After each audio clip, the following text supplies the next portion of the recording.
Well, welcome back, everybody. It's been a long holiday break, and I'm so sorry. It was all my fault. My computer took a giant poop on me, and it took me days to recover.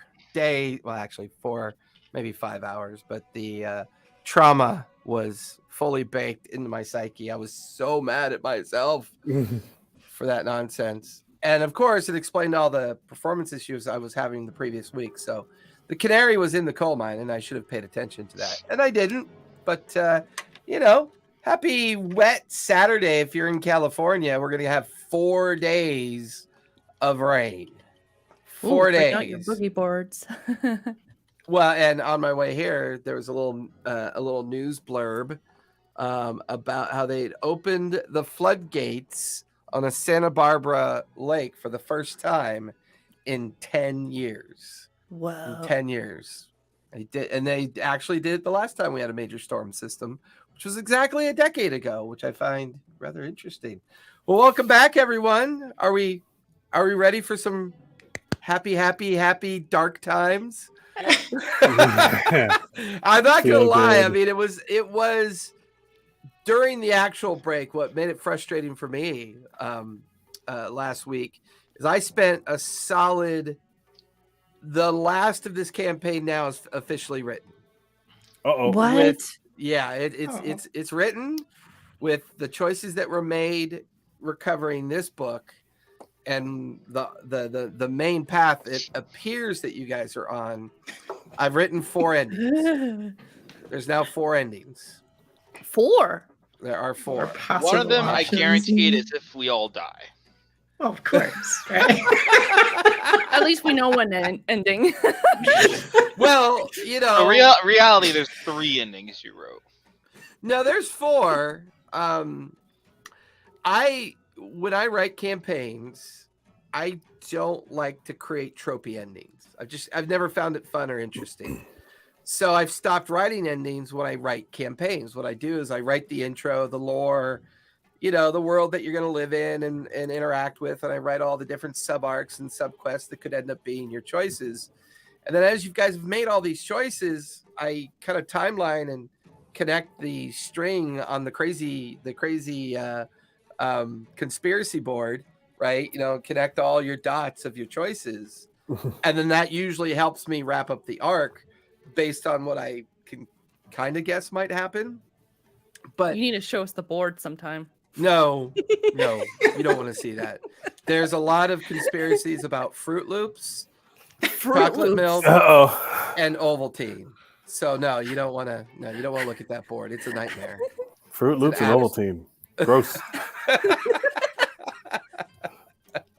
There's a reason why they sent Ovaltine up with our astronauts, and it wasn't for nutrition. Oh, that and Tang. What's that, Vera? Tang was also sent to space. Yes, and that wasn't set up for nutrition either. There were a lot of challenges in zero gravity, and it turns out that things helped. Things definitely helped. I'll just say that much. Gork, how you feeling? You look better. You look energized. You look like you've gotten some sleep. Yes. Yeah. I know we were worried about your health. I decided not to go to work Friday. Yeah, well, that'll do it. Well, I have Monday off. I am taking Monday as a creative day because we've officially got 4 of 5 people put together for our new Tuesday night game that will be taking place finally in my custom world of Kalisha. And in this custom world of Kalisha, I've written a new god pantheon. So the old god pantheon goes away. It's also a humanoid only world. So there's no humans. There's like certain kind of lineages that just don't have an anchor there. And the dominant lineages are orc, goblin, kobold, Aarakocra, and some of my more favorite kind of like lineages that I don't think people really give much attention to. And their whole history and their whole lore of the existence of their world is already all written out. And it's about how it was founded by an orc traveler and a goblin traveler. And then it was used to safely guide people from kind of autocratic and despot like worlds into this world of safety. But then, as all things, that started off with all good intentions, others don't really like good intentions sitting in their backyard. So there's some nefarious plots in it, but I've already got one player writing up an undead wizard who's a failed lich, and he has memory recall issues. So that's wild. Shaun of the Dead. Yeah, pretty much. Only if Shaun died instead of his buddy in the shed who plays video games all day as a zombie. So let's go back a bit. Welcome to session 55, everybody. Whoa. 55. And for any of those watching us, I know we're on episode 40, of which I think only 5 have really made it out to the general public. But I am working on a 1 through 35 summary video that I'll post in front to kind of help. I'm pretty sure I'm going to write a story out of this one. I just haven't figured yet how I'm going to publish it. Wow. I have completely fallen in love with, I know, right, Swamp? I have completely fallen in love with your characters. I really have. And the way you've developed them. I think with any narrative style, there's always a general fear that characters will be uninteresting and not fun for the players. At every turn that there was that concern, you guys did such a great job of kind of redeveloping parts of your backstory or embracing certain nuances of the story that allowed you those opportunities to change. Like, I think Mira's naivete at the very beginning of her inception and now becoming, the planter of life trees and the last Kalashtar of her people that is waiting for them to come back, right? And hoping that they see that beacon and respond to it. And you also carry the staff that allows you to dreamwalk. And in having that one-on-one with your older self, I thought was so much fun. I had so much fun role-playing that. That was great. And I think Gork had some challenges because early in the play, he was this very subjective participant, right? Then he found out he was lied to. And in the Fire Warrens, he was kind of realized that he was in a very revered circumstance with Gramash. And while Abraxas is unique in his Chronos understanding of time and the different timelines that are affecting his psyche, Gork is the only one that's been kind of invoked with the power of the God Killer. And he's already earned that by accepting his heritage as a Templar orc of his past, who originally trapped the Guardians of Avernus. And then you have Abraxas, a construct, but a sentient construct or a humanoid construct. Abraxas is a displacement of self-reflection. He knows where he's from. He knows what he is. But it seems like every time he encounters things around him, other stories are told of him that he was in that he seems to be the only one able to remember. As the god Kronos has gifted him with the vision of time, the manipulation of time, and the idea that to be a champion of Kronos bears a significant weight of concern as it relates to your understanding of time. And this journey that Abraxas has been on, and I apologize, I don't have a label up for Abraxas because he is traveling today. This journey that he's been on has been both self-discovery, wondering what this entity Menti is and why has it been helping him this entire time, and really kind of the glue of the family idea of the team. While everyone's so fixated on concerns about what's been going on around them, whether it's tied them into their own personal histories of their characters, Abraxas has constantly been trying to keep this team together, and now they've essentially become a family because of his empathy, and to a certain degree, his absolute understanding that this timeline that you're currently on could be the final timeline available to discern solutions that haven't quite yet revealed themselves. Then you have Keen, somebody with a troubled past, somebody who's got some dark shadows and hidden secrets in their past, and found her way towards being involved with Kima and Allura, and being involved with the Taldori Council, as well as the Amon Defensive Council, and finding her way to the Aarakocra city where she met these four after Caladon had decided to travel with Allura over to the diplomatic city of Urlis. Here, it's Keen's awareness of self-reflection and concern about her past finds a unique opportunity to encounter an entity with their own fractured reality of their own past, seeking escape in the Fire Warrens. And through Keen's help, not only did she manage to help this entity escape the Fire Warrens, but it seems to set her on a track of something that is more capable of handling these books. That she'd make the fatal decision in the bowels of the Grand Citadel to grab the most powerful book from the gate. The book that basically allows her now to see where the others might possibly be, which has led the group on many journeys of dread and adventure at the same time, while still going through her own journey of self-discovery. Finally, some resolution to that dark past.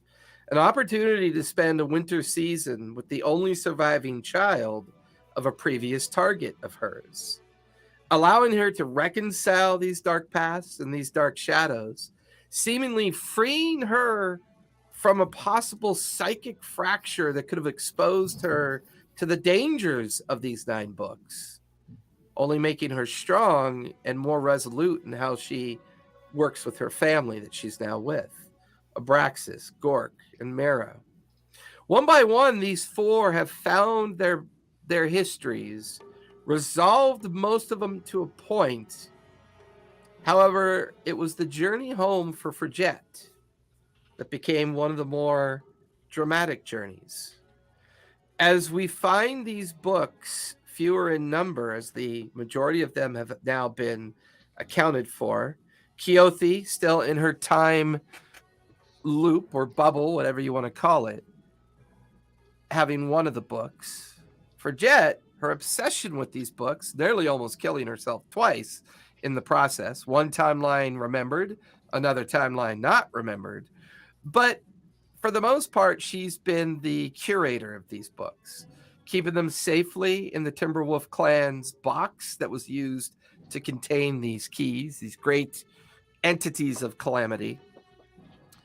But finally, after realizing that one of the books may actually reside in the bowels of the library of the Truth Seeker's Temple, coming home, and a strange homecoming, to say the least. A homecoming filled with dread, darkness, outcomes.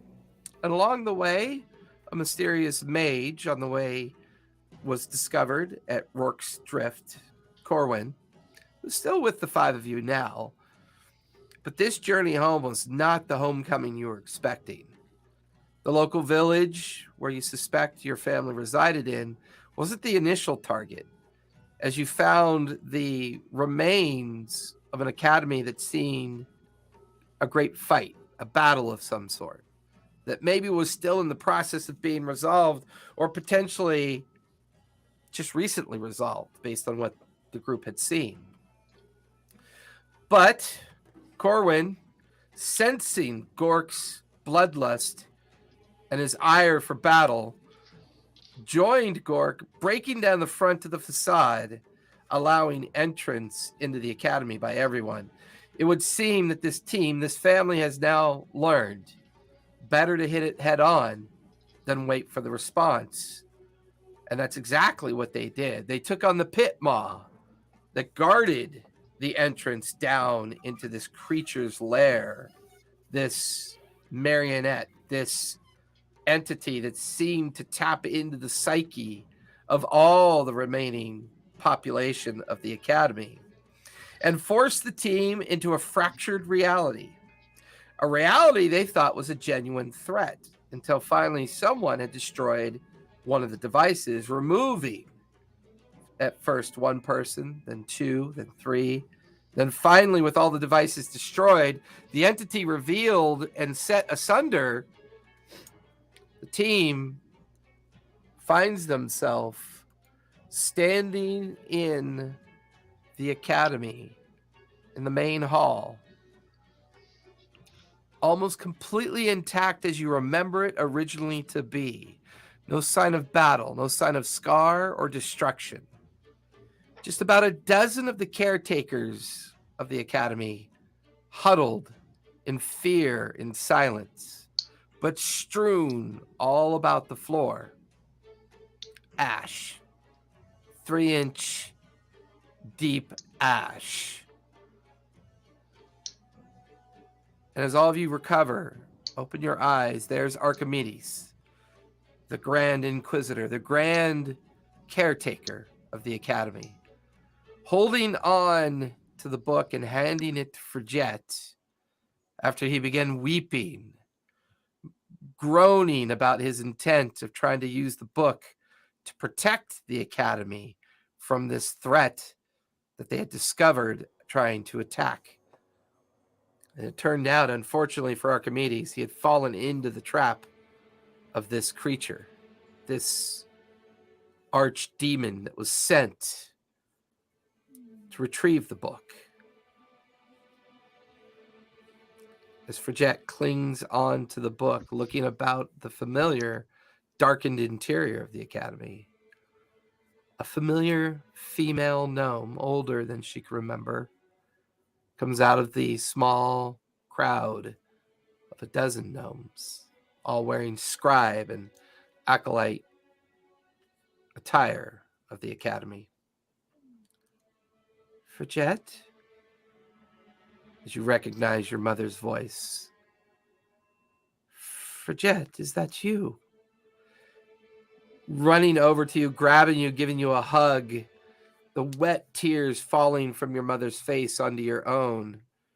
She looks at you and then looks around. Where's your father? Where are your brothers and sisters? Where is everybody else that was here with us? And that's where we last left off. What would you guys like to do?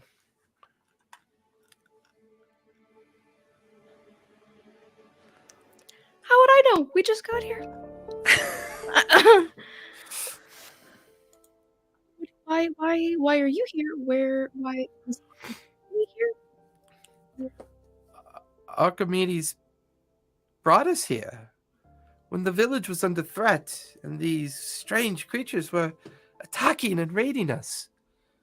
We had little or no choice. He brought us here, kept us secure. He felt he knew exactly what to do to protect us. He'd gone down to the library to retrieve the staff and the book that he felt would keep this place safe. You watch as she kind of both stares and glowers just a bit over at Archimedes, who's currently being attended to by a couple of the scribes. But I don't understand what has happened. Why? What is this ash? When did you get here? And why are you here?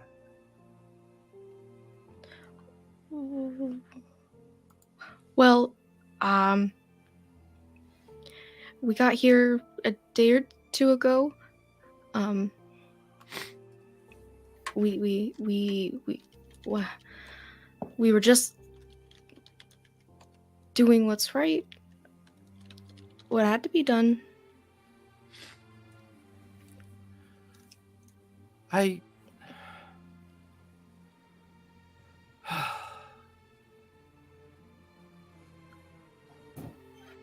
don't understand any of this.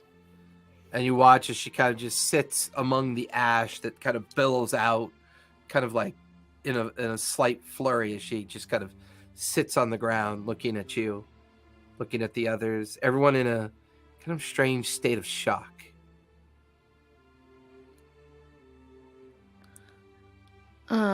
Frigid's gonna storm away and walk towards Archimedes and where he's at. Probably push aside one of the people that's attending to him. Where are they? Where?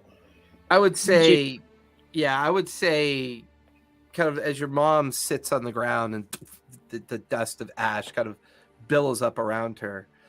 Off to your right, about 30 feet away on a chair, Archimedes is just kind of sitting with his face buried in his hands. The scribes, 2 gnomish scribes on either side, both of which you would be familiar with. Trietha and Ween are on either side of Archimedes. Both exemplary scribes. Usually their job is to basically copy older script into newer script to preserve books from being faded or, running to ruin.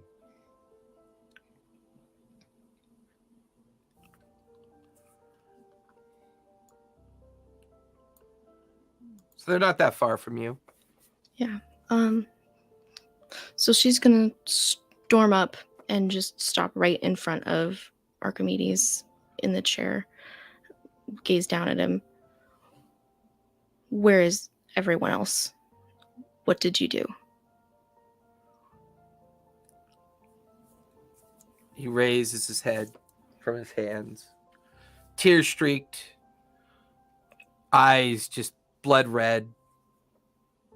You could see the physical strain on him from whatever the book had done to him. I don't know.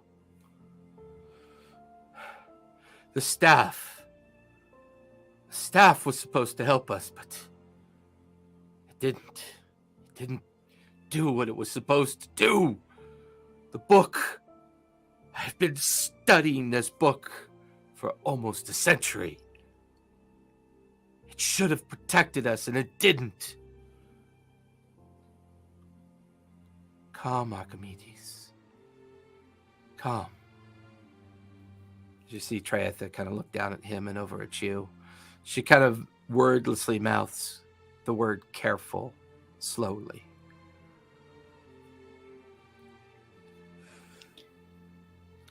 She'll reach into her pockets and pull out a handkerchief, offer it to Archimedes. Not even a persuasion roll, really. He takes it and looks at you and begins to wipe his face off. And Frigid, you have grown. You've seen the world, haven't you? I can see it in your eyes. It's a lot bigger than I thought it was. What did I do? What did I do?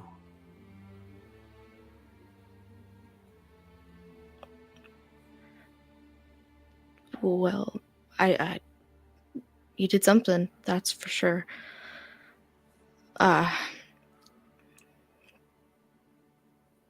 You said you had this book for a century? Yes. It was given to me by a stranger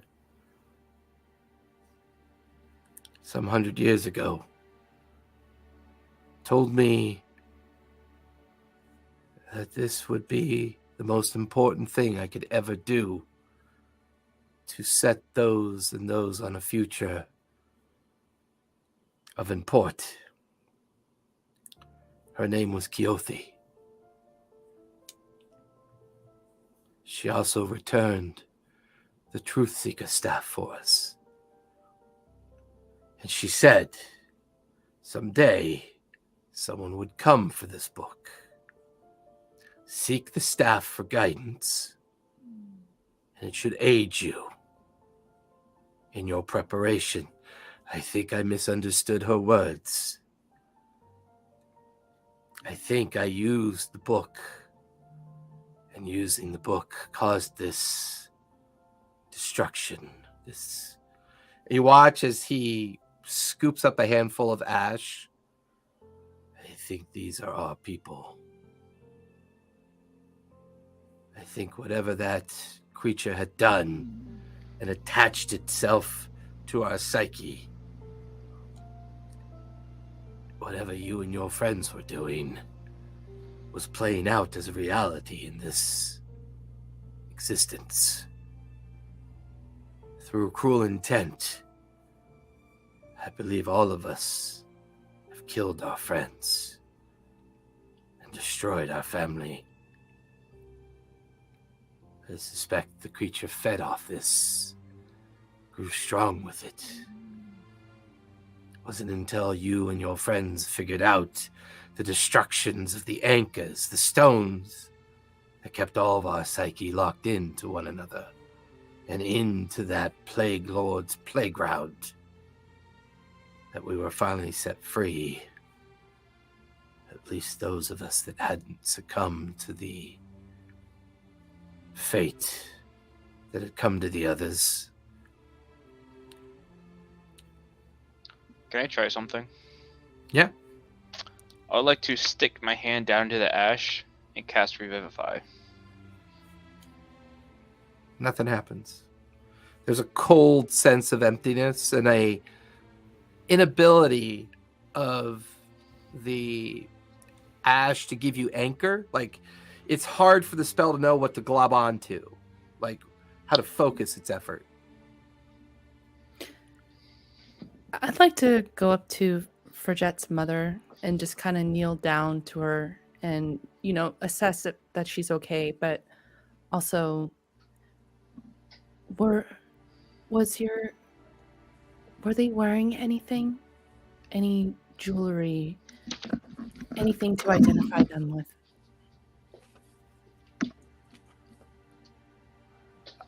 My husband was wearing a ceremonial bracelet that we exchanged during our betrothed. The children all had family necklaces of the Glimmershines. Other than that, whatever they earned or wore themselves, belt buckles, hair fasteners, pins.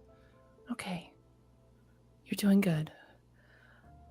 And she just kind of goes back to just kind of quietly crying. She'll just pat her. And then once she's calmed down, Mira's going to turn and look through the ashes to find the items. You can give me an investigation check on that one.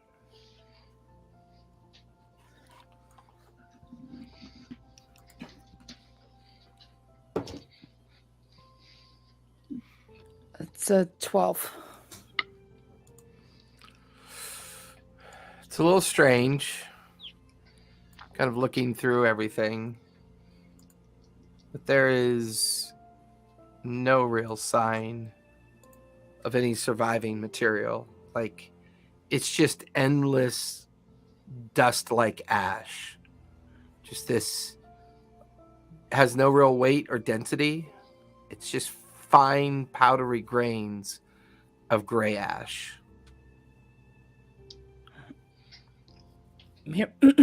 Mira's still going to keep looking. Okay. Archimedes looks up at you again. Fridgette looks over to see Gork and Mira kind of wandering about. You can see where Keen and Abraxas are lingering. I failed you.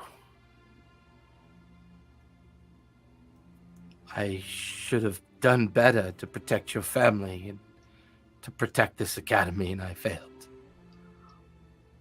I believe when this Goliath gave me this book some 100 years ago, I now see that it was meant for you. I don't know what to do next. all the scribes, the curators, those that knew the entire history and lore of the last 1,000 years of these lands. Gone. Gone. Well, the first thing that you're going to do is you're going to grieve. Along with everyone else here that's still standing. I'm going to thank you for all of the training that you gave me that set me on the path to be able to come and put a stop to this when it started.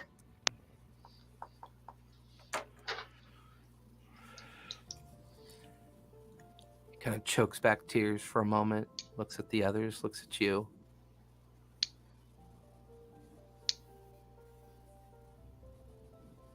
I want you and your friends to do me a favor, Fajette.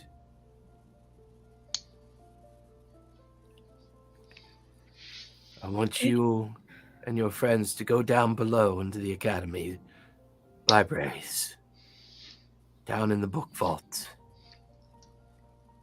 and retrieve the staff,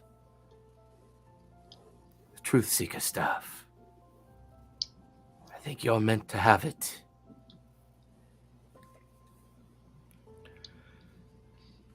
I want you to take up my mantle, Fajette.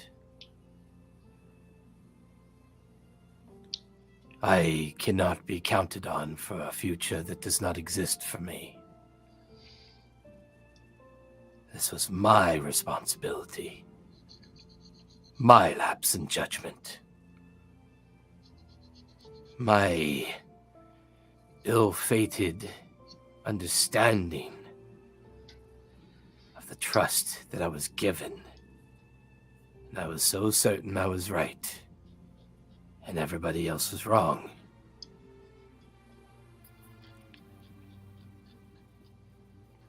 If you decide to take up my mantle, find us a new home. Find us a new place to try again, to start again. I believe our mission was important. I know its intent was to better these lands, to better the people that the information was shared with. But I must warn you, retrieving the staff will be dangerous. When I fled the library, there was something else down there. Something that still might linger, even after the destruction of whatever chaos this was.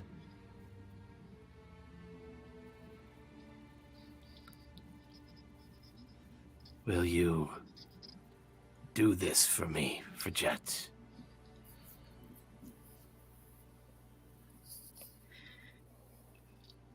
She just nods. He stands up instantly in a very kind of forceful tone and voice. To those of you that remain, I hereby transfer my mantle, my leadership, to Fajette. Fajette is now the Grand Inquisitor of the Truth Seekers. And he simply reaches into a pocket on his vestments and pulls out a crystal key and then hands it to you. Over 1,000 years ago, this key was the foundation of our organization.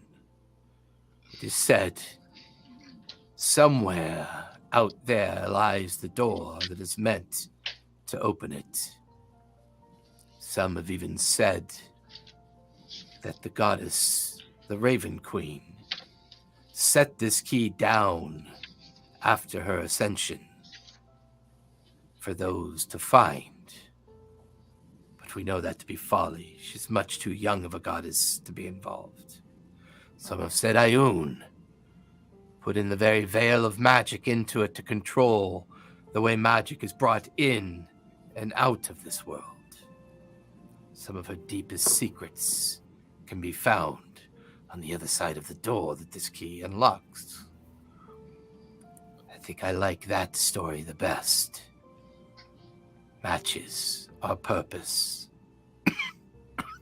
He coughs, a little fleck of blood kind of spraying off his chin.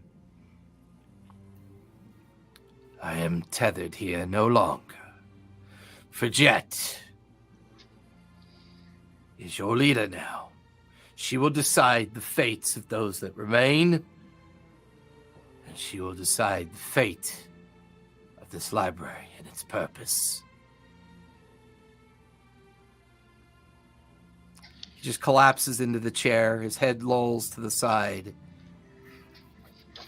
and within moments, it's a slight arcane wisp, and then ash, as he's just shredded out of existence to join the remaining ash that's here.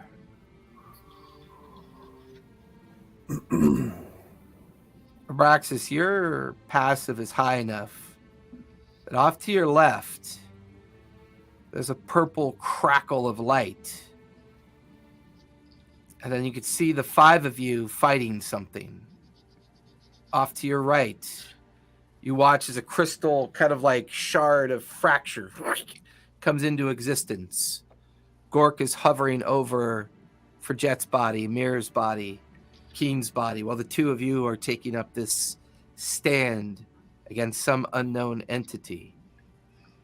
You look again and again and again as these timelines are fracturing around you. The moment of Archimedes' passing, you feel the sense of conclusion, termination. You feel like this is the first step on the final path. Kronos is showing you dozens and hundreds of conclusions in rapid succession, all on the peripheral edge of your sight. And then within moments, a hot flash of energy, and you're back standing amongst everybody within the academy. A heavy pounding in your head as you hear the last ticking of the clock. Its final click in your head. And then the ticking no longer happens. Something that's been with you for some time has gone silent. I immediately check the gear that I have to see if it's concluded any more timelines. The gear, give me an investigation as you begin to examine it a little bit more closely.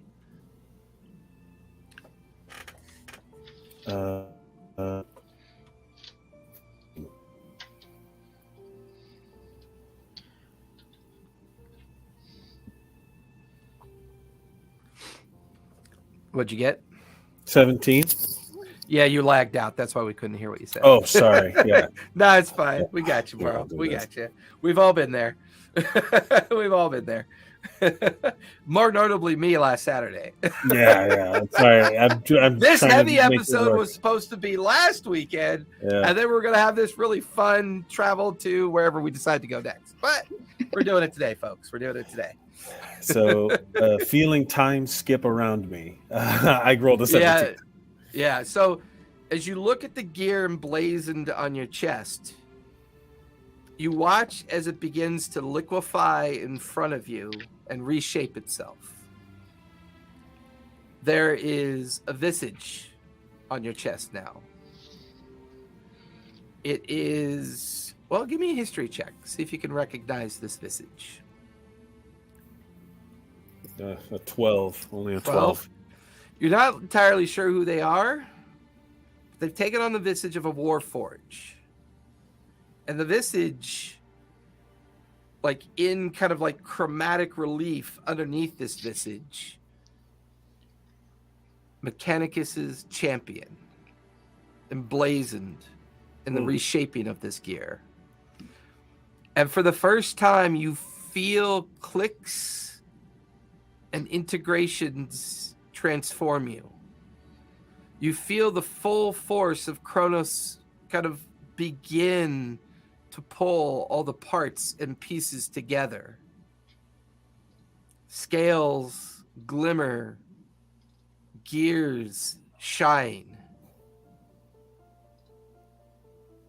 All of your other timelines dissipate from your mind.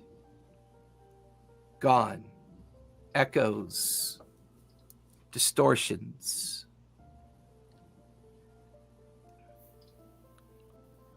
The one laid out in front of you is purposeful. It feels intentional. What's happened here today was more about the sense of outcome. Something nearly won today. Something came close to winning today. Archimedes had failed. The book was almost recovered by a plague lord. And the Calamity could have been destined to continue on like it had before. Abraxas is just kind of like breathing heavier and just kind of like just getting excited, kind of like, but try. Oh my God! Turn off your camera. We'd rather hear your lovely voice. Sorry. There you go. Do that again. My bad. I am restraining my joy at my purpose fulfilled, because this doesn't feel like a happy moment, but there is a moment of like content, like joy, like all right, we're coming, the paths are coming together, everything is kind of forming into kind of like a solidified goal, and the success is like a happy thing, but there's a sudden realization that there's a lot of death around and a lot of loss, and maybe I shouldn't be like super happy about it.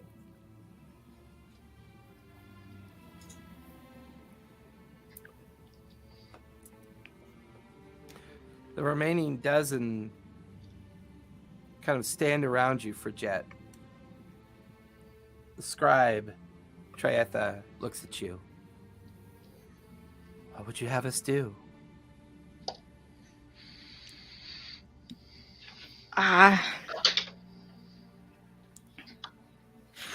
Well, I think all of us deserve a little bit of rest. Do we stay here? Do we gather our things and leave? Where do we go? What do we do? The village nearby is destroyed. Right. We are in the dead of winter. Our food stores, we don't even know if we have any. Where do we go?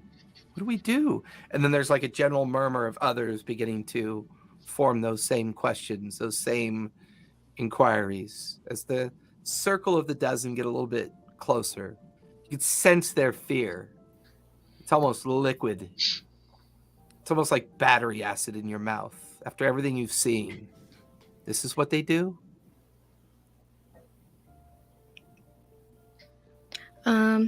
She's gonna use her, what's it called? Thaumaturgy to project her voice extra loud so everybody can hear her over their speaking. I know you're scared. This is absolutely a time to feel scared. But right now, we're gonna rough it. We're gonna make do with what we have. I need some of you to go check and see what we do still have. I need some of you to take care of those who are the most hurt right now.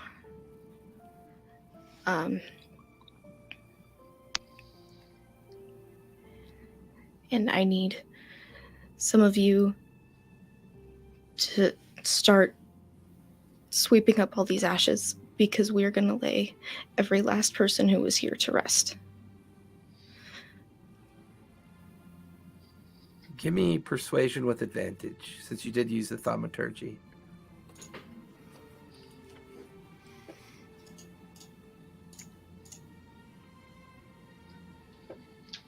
Uh, 12. They all collectively look at you and look at each other.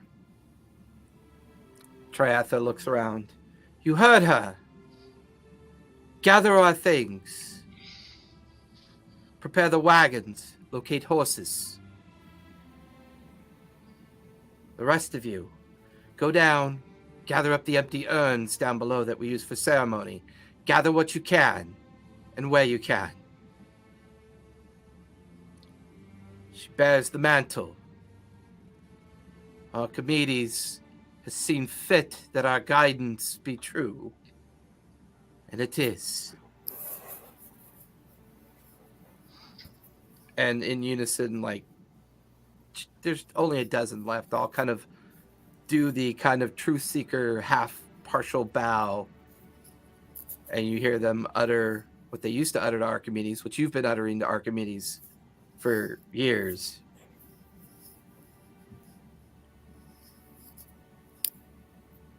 The light will always guide us to the truth.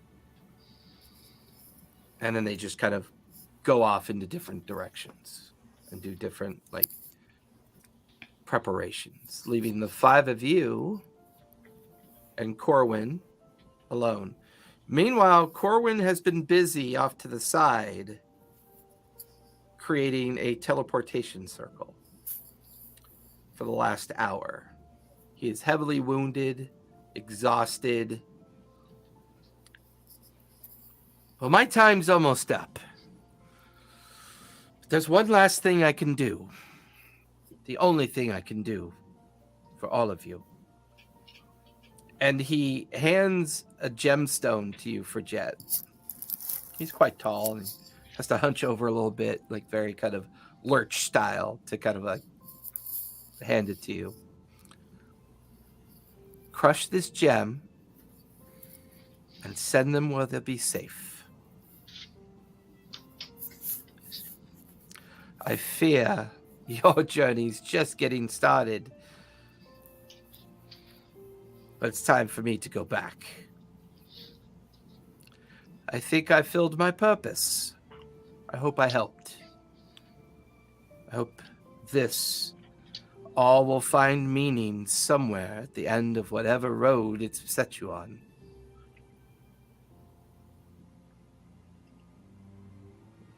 Thank you for being here for it. Of course. Well, now to find that damn tower. And there's just an arc of as he just disappears.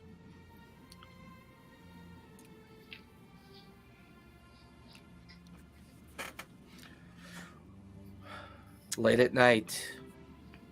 What would you guys like to do? Has Mayra found anything else? You can give me another investigation check as you go further and further out amongst the ash pile that's now being carefully picked up in these massive copper urns that a couple of the gnomes brought up from down below in storage. I got a 4. Yeah, there's just, you get the feeling that whatever was associated or whatever was part of all of this vaporized with the remains or remnants of these individuals. That the absorption of their psyche to maintain that connection is probably the cost of what happened. And as you and the others destroyed what you thought were creatures of death, were really the attached psyche remnants of those that were being manipulated and orchestrated into creating that false reality to purposely keep all of you trapped. Okay. I'll walk towards to Forget to see how she's doing. Well, there's a dozen people I'm responsible for now, but that's not really new. They're just kind of different ones now.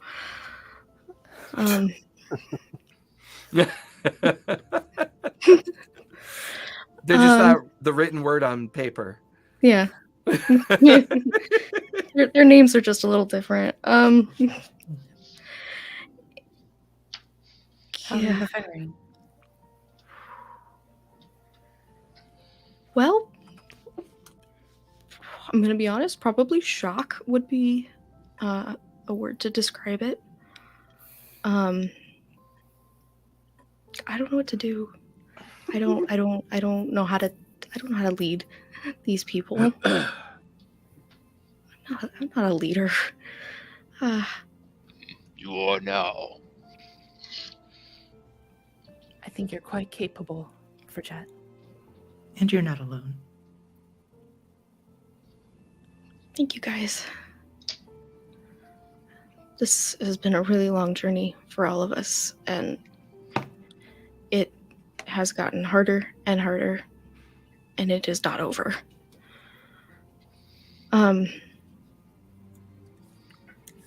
There's two things. I have to get these people somewhere that they can be safe and start to rebuild not only themselves but the truth seekers. And there's something going on downstairs that we have to clean up. There's a stick I need to grab. Whatever you need. I laugh and then that wasn't a joke. That was serious. Okay. No, it's absolutely a stick. It's a stick for whacking. I mean, whack yeah. off whatever you got to whack off, but we got to do what now? Now, Down below, like guys, we got to. we call that an icebreaker. Phrasing, guys. We got to figure out. So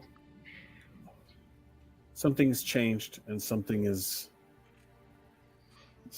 progressing, and I feel like we're closer than ever.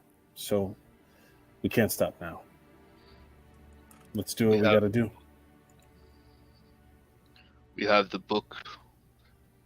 We should get her stick and move on. We will We take need to her make sure. somewhere. We need to make sure her people are safe as well before we leave. Or take her to the city that is made out in the Greying Wildlands, where we just came from. That's a good idea. The one that was buried in the avalanche? No. Well, it was being dug out. The one that is Yeah. floating in the sky. Oh, Yeah. I was thinking about Yeah. the place that we wintered at. That's what I was thinking. Would work as well. I think If you take your people to the floating city, if it disappears once the books are there, you will have to go with it. I'm not sure they're ready to leave yet. Gork, Wherever it goes, standing to your right is one of your ancient ancestors that just kind of appears in quiet silence in your vision. And she smiles, her shamanistic beads dangling from all over her body. And you hear her ancient voice whisper in your mind. It's one of the greatest citadels of all time. An ancient library with no keepers.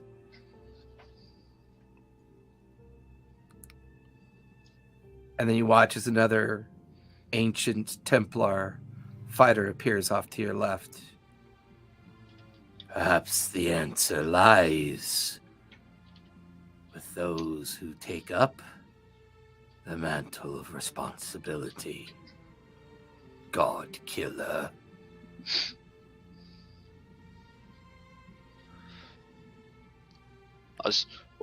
Be gone, ghosts. You just watch Gork's like doing that on either I side. just like to make this thing. Be gone. It was like I'm just talking to myself. Gork, did you hit your head? Gork, do we need to check that for concussion? I don't. We're all pretty beat up. At least I am. Yeah, we're herded. The Citadel is a massive library. It will need a keeper, Mhm. and there is no place safer. Hmm. I Yeah, mean, what- for now, till we take the books there. I mean, I'm not sure that'll be the most safest place. Well, if the Citadel is supposed to keep these books from anything that would try and use it, you would be surely out of the way. There's a pretty large contingent of individuals and forces gathering there. Mhm. Or everyone will fight over it. In which case you will not want to be there. Such a Gork response. I love it. Or they'll just all get drunk and lose the then we remaining can- books. You know, Until I then, think we Gork can does get have a them. point. What are librarians without a library? Mm. What's a Frigette without some books? At the very Perhaps least, we can get them take you- aboard the ship. Yeah. Perhaps it will take you across the void where you can seek out new knowledge. Hmm. Guys got to get Gork into more extensive fighting often. Seems to stir the brain cell pot.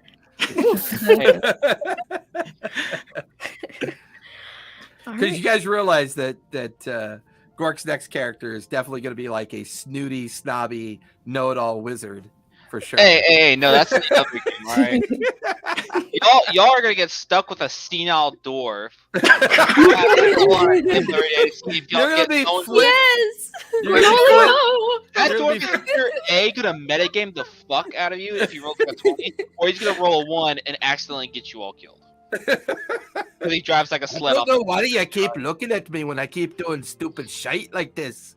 I can't remember when I do it, so why be angry at me? Uh, I don't remember doing it. I don't remember doing it, so obviously it didn't happen. Oh. Right. Well, let's get everybody settled tonight. I think Yeah. Corwin gave you a means to get them to safety. Mhm. And we can So- rest and then maybe take care of your mission in the morning. Yeah. Yeah. I'll let them finish packing up and what needs to be finished here. And then send them on their way. Yeah. I think, and you might be their new leader, but you're probably going to be apart from them for a bit with all we have left to do. So Probably. there's nothing that says you can't delegate to somebody who will be with them. We have to go back to the Citadel anyways. Hmm. We could just take them with us. Do we? Where was the second to last book? Ooh. Keothi. Well, the last book, you guys are, you know where one is, and you're in possession of 7. The last book, as far as Keen can remember, is in Anchor's Weight, Hmm. or at least near there, And you're there. proximity-wise. Yeah. Mm. And we're waiting for our ship to come meet us because we had sort of All right, hold jumped on. ahead. We'll look it up. Right. There we go.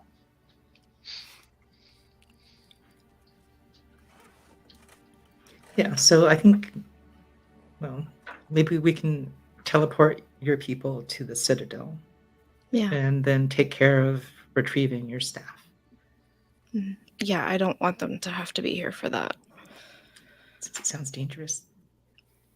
Probably. I've never been allowed down there, so there's probably some breakable stuff because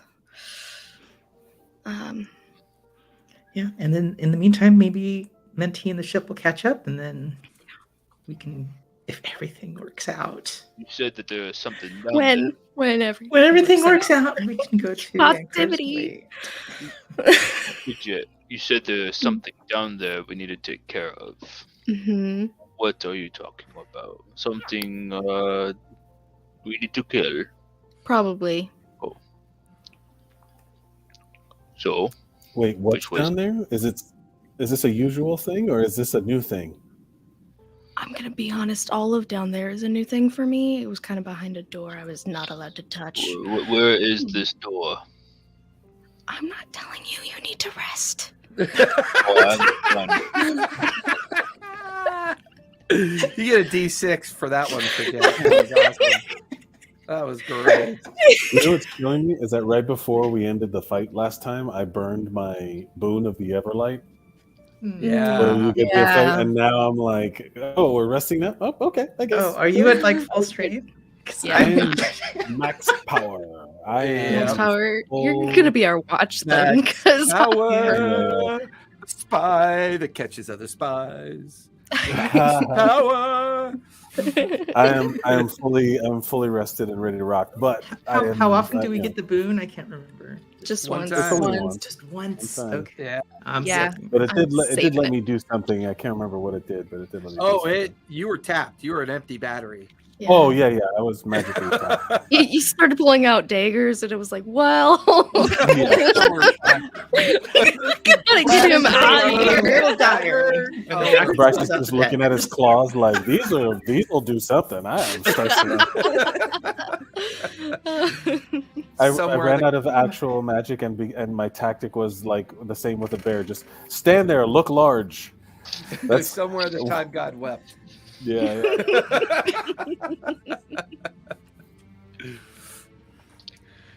Alrighty. Anyway, we're resting.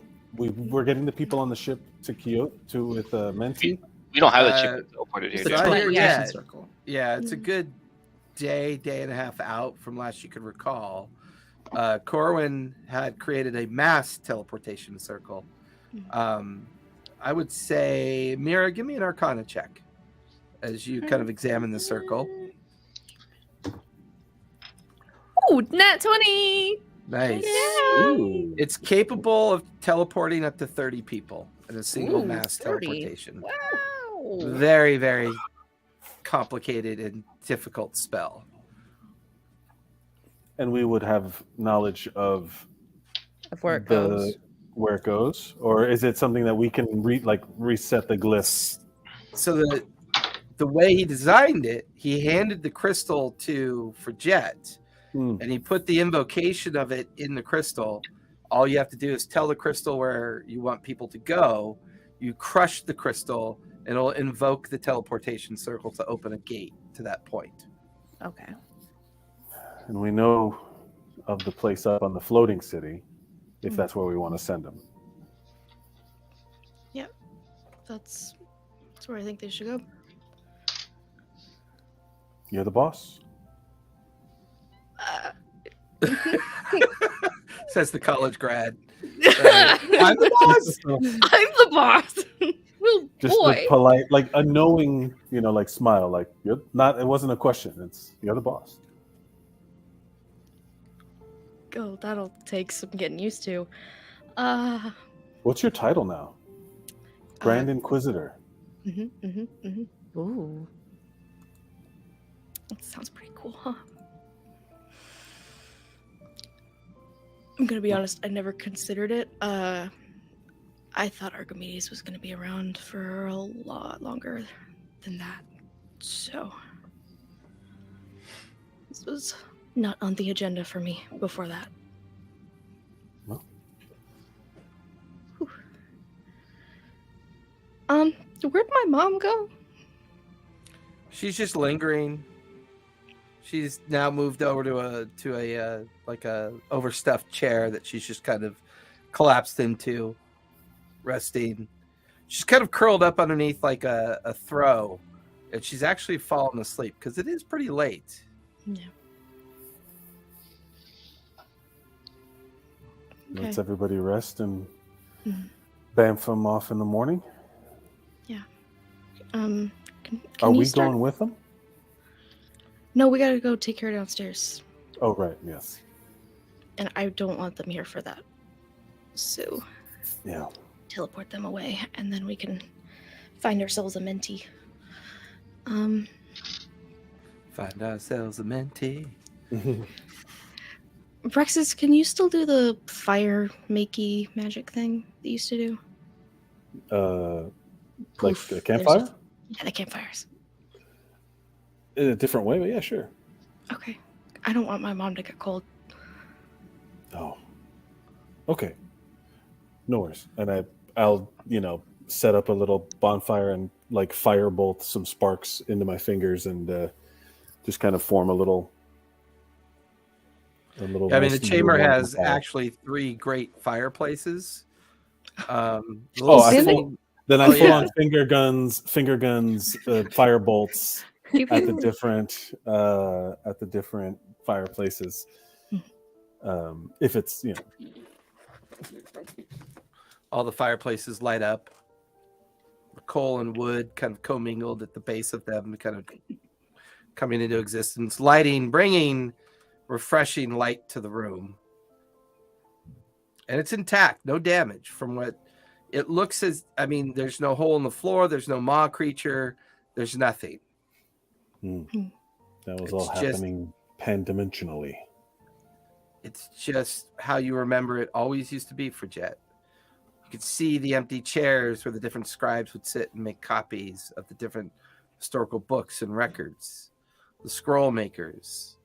The 2 lecterns where people would take their turns kind of speaking about their findings to small cadres of students that would take notes and then seek out certain areas of the library and the academy to do their studies. You could hear the laughter in the hallways. You could smell the food. You could smell this place is bringing back so many memories now, flooding back.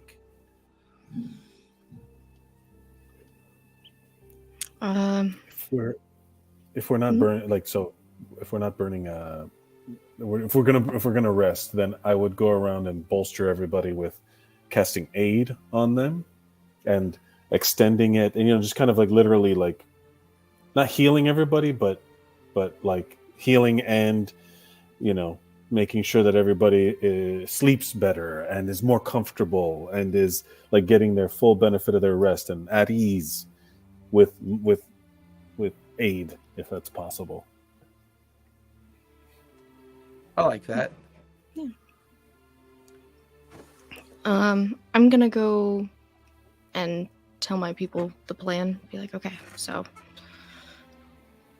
wrap up what you're doing, get some rest, head out in the morning to late morning because we'll probably sleep in. It's pretty late. So for Jet, you're passing word to the remaining scribes and alkalites and students. Mm-hmm. Braxis, what are you going to be doing? Oh, you're bolstering and giving everyone the ability to get... Not with aid, with lesser restoration. So if anybody is afraid or anything like that, I'm just kind of calming everybody's mind with lesser restoration and aid, and just kind of using that magic aid, a combination of those things to kind of just heal, as put people at ease and allow them to like rest, because we'll have to travel tomorrow.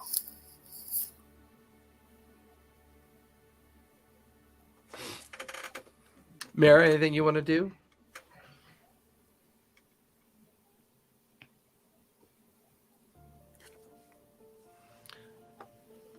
I'll wait. Gork, You're you're talking, Gork, you're muted. I would like to wander off and check out what's down the halls. Okay.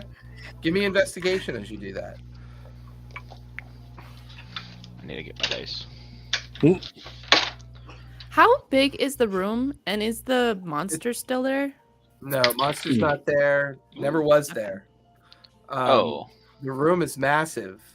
Mm-hmm. And it's designed to accommodate about 50 individuals in general study, lecture,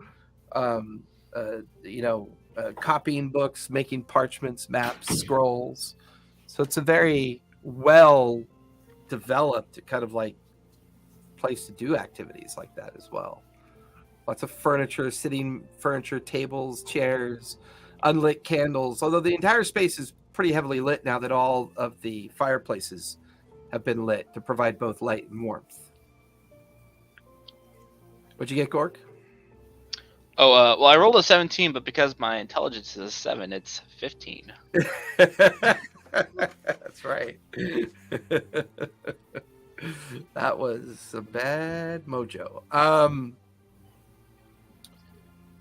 Most of the hallways seem to lead towards either dormitories or communal eating areas. Some of the hallways lead towards classrooms and lecture rooms. Some of the hallways lead towards storage. You can hear a handful of the gnomes kind of actively going through some of that storage material, and kind of you could hear their voices trembling and talking to each other. There's one short hallway that is anchored off of this main gathering point that you're at, that everybody else is at. It only runs about 30 feet to a stairwell that goes straight down. And as you go down that hallway and you look down the stairwell, it goes down about 60 feet into darkness, and then you could see the outline of a great kind of like iron door with some empty braziers on either side of it. And this might be the spot that Frigette was talking about. Does the door look like it pushes open or pulls open? You're pretty high up. You want to go down and take a Oh, look? yes. Yeah, I want to go look at the door. Okay. You stand in front of the door. There is a heavy kind of like throw latch across it. Looking at the hinges, it looks like it pushes open, which is strange. Like it pushes in. All you have to do is just throw that latch to the left and the door would just push right in. Doesn't appear to be locked. I'm going to try and open it. And give me a strength check as you go to move the latch. 17. 17. It opens. It slides to the left. And the door pops like it was hermetically sealed almost. And kind of creaks open a few inches.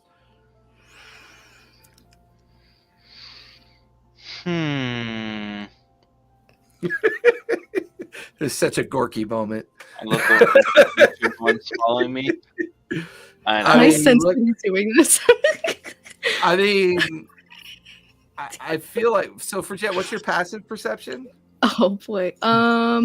Perception 13. Yeah, I ain't gonna do it. You'd be the only one hyper aware of the location of this entry point. No one else would know. Most of the other gnomes have either gone off to do their responsibilities or fall asleep. Keen, your passive is pretty high, right? I would say the only thing uniquely to you, Keen, you start looking around and you immediately utter your breath. Where's Gork? Kind of like as everyone's settling into routine, you would definitely notice, Keen, that Gork is missing. You don't see him around. I mean, he did mention he was just going to go for a walk and didn't really specify. But as far as you can tell, he's... I think Abraxas and Gork would be like, and Keen would be like, there's no way. He's not that. Come on. He is. He is. Well, right now, No way. Don't underestimate him. Thing to kill down He'll be there. back. Actually, I think Keen might be a little distracted because I think she feels responsible for a lot of, for more innocent deaths. Mm. So And you she's- catch yourself absent-mindedly twisting the ring on your finger.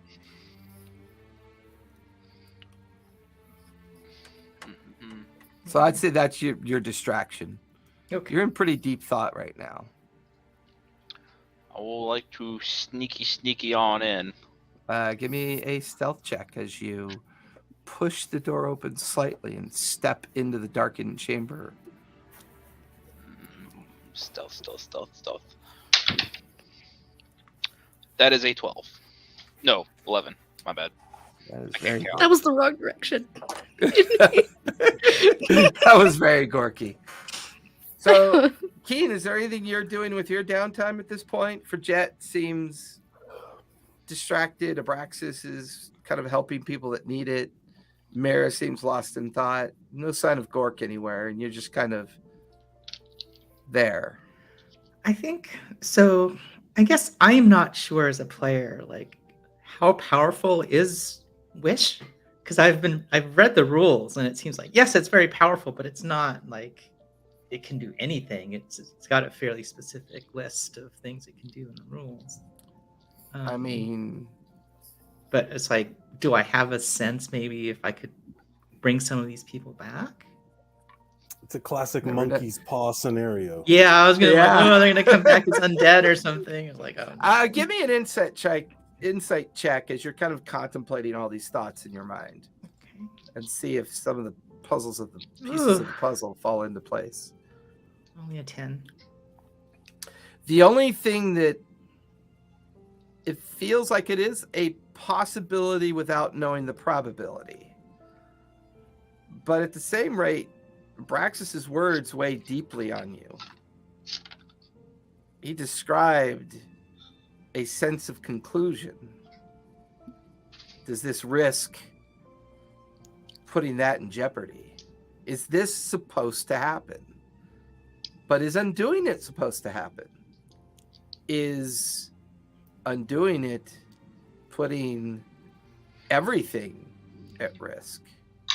There's a tiny scrape and a little bit of blood dripping off your hand from the constant twisting of the ring as you're just lost in this thought, these two words popping into your mind: possibility, probability, possibility, probability, just churning over and over and over and over in your mind. Yeah, I think. Yeah, I think Keen is very much like spiraling between like causing more death, which she's been really trying not to do, but then having this, very powerful artifact, but she's not sure if she's supposed to save it for the end game, right? Because maybe she's meant to save it, and that's why they're on this path. Because at the end, it's going to come in to be, key. But if she uses it too soon, so that's why her like mind is just like, You take 1 point of psychic damage. oh really? No, I'm just kidding. Dollar's just like, wait. Migraine damage. Hold on. I mean, it wouldn't surprise me because this is pretty heavy. Gork, give me a perception check with disadvantage.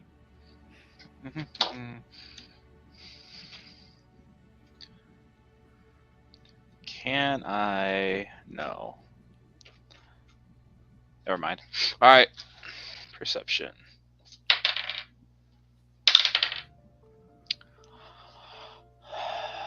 It's another 12. Nope.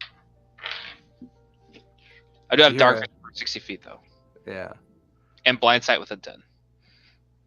Cause You hear a as the door shuts by itself behind you. can I cast divine sense? Yeah. There's something in here that when you sense it, your blood runs cold.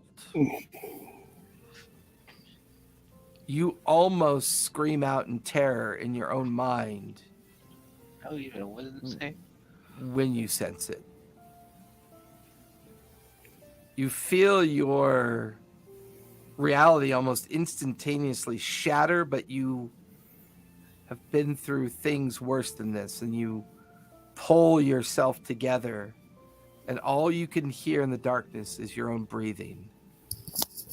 And somewhere out there you keep hearing steps, like someone is slowly circling you.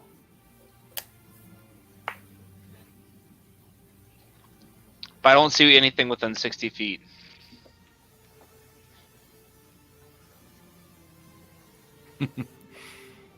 So far you don't see anything. It's just darkness. Just a strange inky blackness.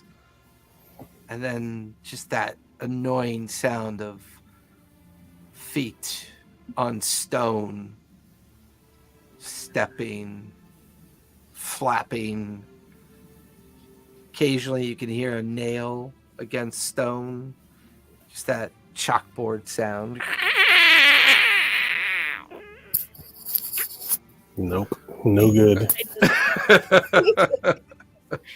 I like to dislike that. Nope. Bad. I just kind of, I have a kind of like a dirty little grin on my face. I just kind of whisper, "I am Gork, the God Slayer, and I am here to kill you." As I cast Holy Weapon on my sword. You watch as it radiates, unable to push the blackness back. It just gives a cool, warm glow around you as you stand there in the darkness holding the sword. Where are you now? You hear echoes of reverberation as you hear a female voice. Well, it's fortunate for me I'm not a god then. I don't normally play with my food. I'm not about to start now. You have the smell of death on you, Gork the God Slayer. And it echoes and rebounds. You can't get a sense of direction. Feet and nails moving about you. Just a single pair. Scratches along rocks. I will reply, "I have never known a creature that could smell its own death." Nice. Give me an intimidation check on that one. I like that one.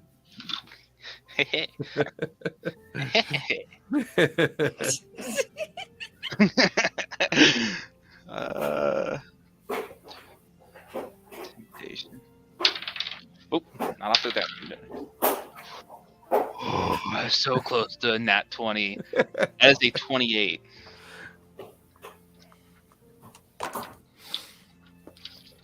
There's a slight laugh that kind of lingers uncomfortably long. Oh, Godslayer, you are wasted. You have such power. You could kill anything you'd like to. You stand in the depths of a choice I offer you. I could give you what I know you taste for. I can sense it in your mind, and I can sense it in your soul. And what is it that I so desire? I've fought with your ancestors before. They are good fighters, good killers, good leaders. The taste of battle runs in your blood, Gork Godslayer. And I am here to give you both immortality and the battle that will never end. I just kind of, Oh, my sword kind of drops just a little, and I just grin ear to ear. Show yourself. imagine armies at your disposal. Great war machines that can turn entire cities into obliteration. Imagine the very veil of existence sundered by the understanding of perpetual war. The others have failed, but I will succeed. Your mind is a vessel of violence, Gork. Grimosh chose wisely, but has set you on a misguided path. Your path leads to your ultimate end, and the doom of your friends. You are a slayer, Gork. I will put you in front of the greatest gods, and they will tremble. They will shatter.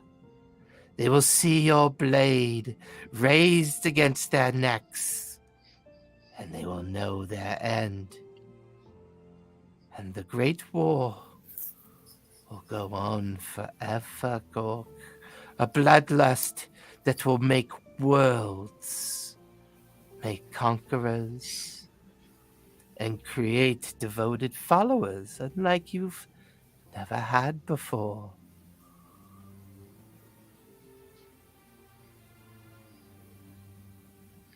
Gork, give me a wisdom save with advantage. And the DC was incredibly lowered due to that intimidation check. Smash cut to back. It's like, he's fine. He's doing whatever. It's not a big deal. Using my lucky dice. Here Well, comes hell that yeah. natural one. Yeah. Fridget's like, holy fuck. We kill a plague lord, and now this shit. That is a 27. And you don't have Yes. any exhaustion? No. Okay. DC was originally the DC was a 26. And it got lowered to a 22 because of your intimidation. And that's when you realize you hear this speech, you hear these words, you hear the idea of this supposed temptation. It feels desperate to you. A last-ditch effort to stop a group of people that are winning, succeeding. Mm-mm. You feel the darkness fade a little bit, the glow of the sword get a little bit brighter. And then you just hear the voice. It's a shame. See you on the other side, Gork, Godslayer. Darkness fades. No one's there. You're inside a vaulted chamber that's devoid of everything except for one thing that lies sideways on a small oaken cabinet against the wall. A staff, maybe 5 feet long, with a great red crystal grasped in a zombified hand. Coiled around the staff, gold and platinum ivy coiling around its heft,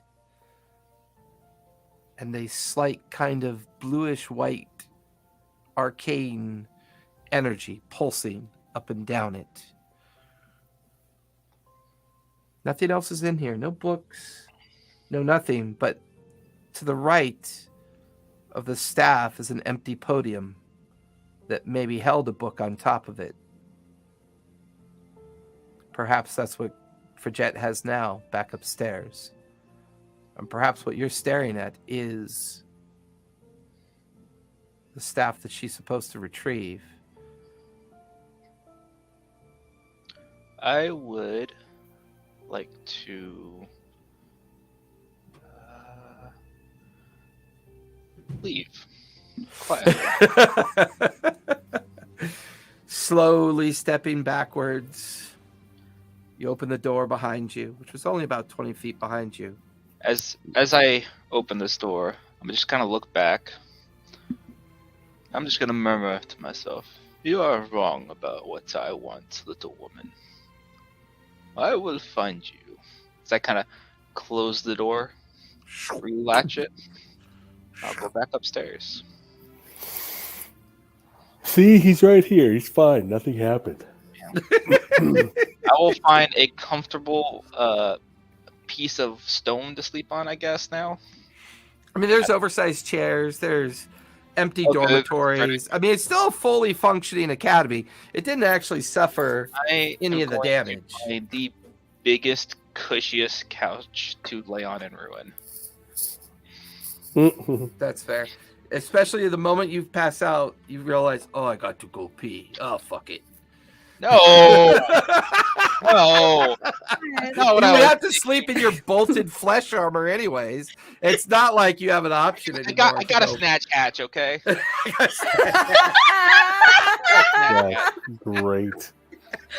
Oh my god. Somebody out there, please draw me a orc paladin in flesh armor that's bolted to his body, and there's a what'd you call it, a snack hatch? Snatch hatch. Snatch hatch. So, well, I guess some people could call it a snack hatch. Like the Really? This is rated E for everybody. You should not be using that kind of language. I like how Gork is correcting me. That's awesome.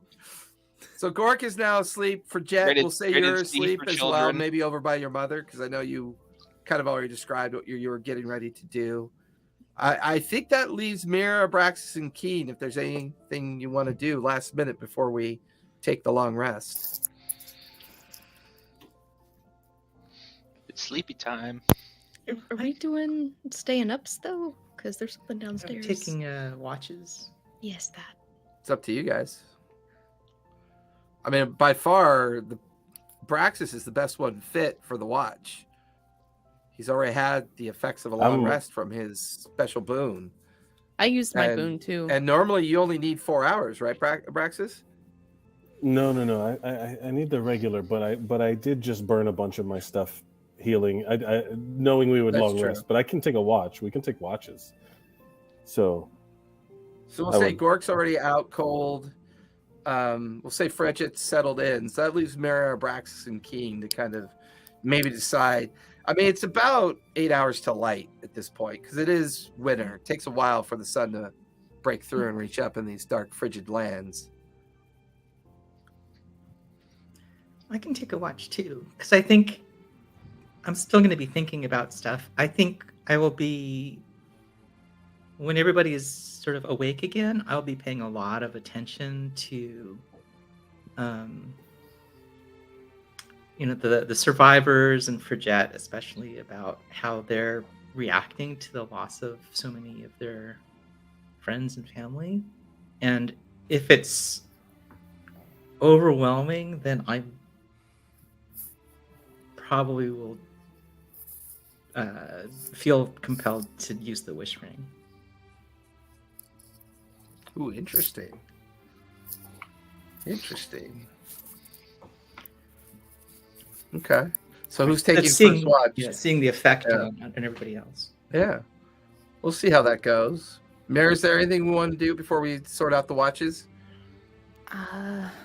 Well, I think she's going to step outside just to see the damage that was done and kind of survey everything. It's all intact. No damage at all. The building, Really? structure, everything seems exactly as it's meant to be. Perfect. The gardens and the grounds. The only thing that you notice is that the cold environment and the way that winter's settled here, it's ice fields and barren. There's no leaves on trees anymore. It just has that dead land look about it. While the building seems intact, and the full weight of the realization of what was going on at the point in time, what this creature was doing, pretty dark magic. Dark from the sense of they were doing whatever they could to not only get you and your friends to destroy everything connected to the academy, but it's quite possible, had you not done what you've done along with the others, you would have been trapped in that space forever, just forever fighting, forever watching people almost die. Things are getting more desperate in your mind. Yeah. You feel Erebus floating alongside you. She would like to step out into the main courtyard and just kind of like think of like, the fight and people that have essentially went to dust. And Mira's kind of like, she's racked with guilt about it. And she would like to be in the largest part of the temple settlement, and she is going to cast Druid Grove. Druid Grove. Okay. So I'm gonna retcon it a little bit. Okay. So for Druid Grove, I'd like to sprout not 4 trees, but 1 giant spirit tree in the center. And I'd like to use the ashes of whatever that remains for the soil to go into the tree. And with this tree, these trees have symbols on it, and it is also cast as a sacred ground. So I have to issue a command to protect the area from any evil that were to come. So You hear a voice from behind you as you enter the area to do this spell. Well, what are you doing there, Kalishtar? And off to your left, from behind a tree, a bright red-skinned female. Long black hair, delicate, transparent, darkened wings on her back, protruded horns up through the curly hair. She's wearing the most finest silks and colorations that you've ever seen, bright to the point of gaudy, all manner of jewelry hanging off of her form.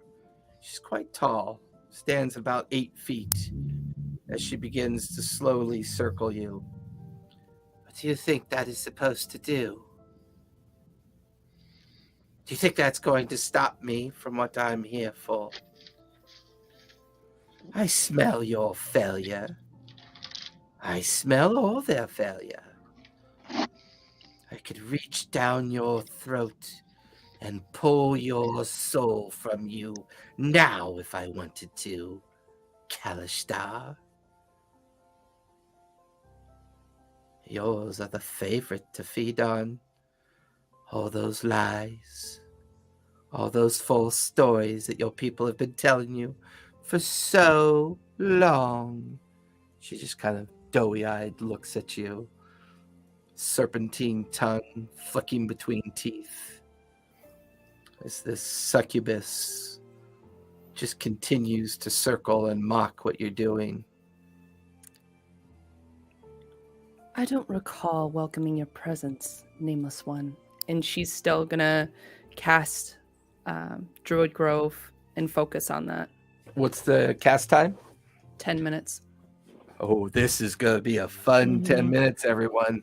Sit back and count the number of wisdom stones. Cool. And I'll say right now, Erebus is floating alongside you, and he's using the memories of your ancestors to bolster you. So you'll be doing this with advantage.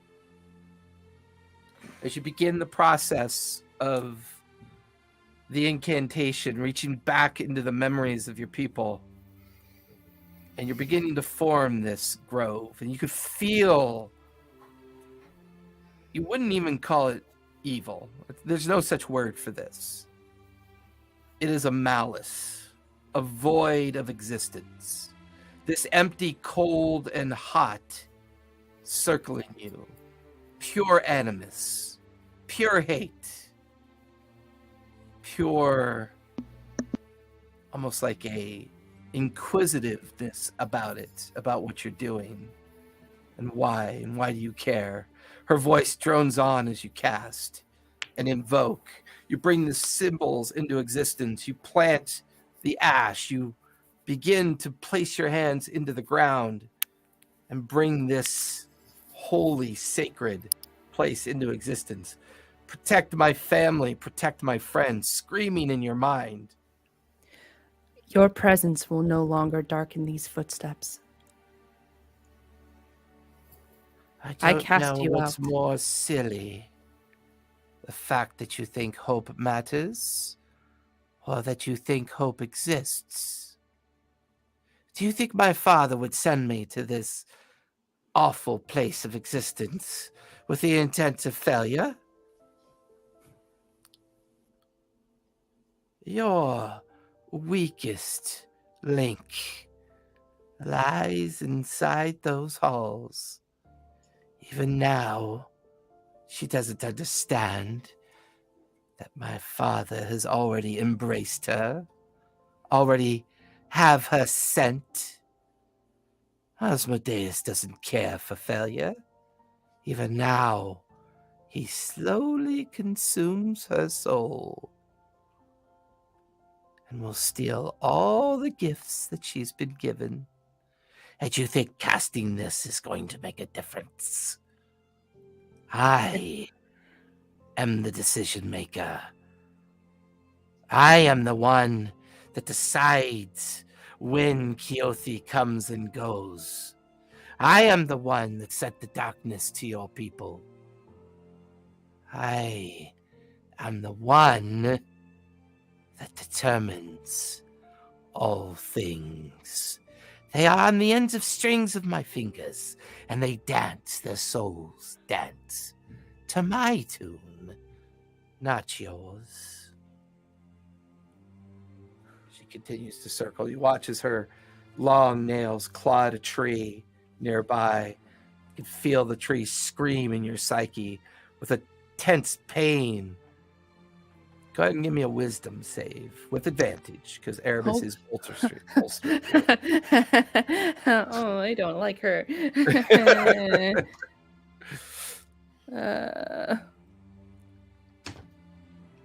This is 17. Wait, hold on. Wisdom. Wait, hold the phone.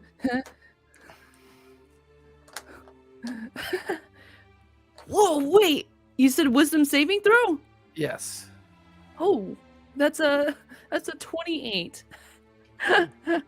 What's your wisdom save bonus now? That's 11. Damn. I'm terrified to imagine you've been looking at the wrong stat this whole time.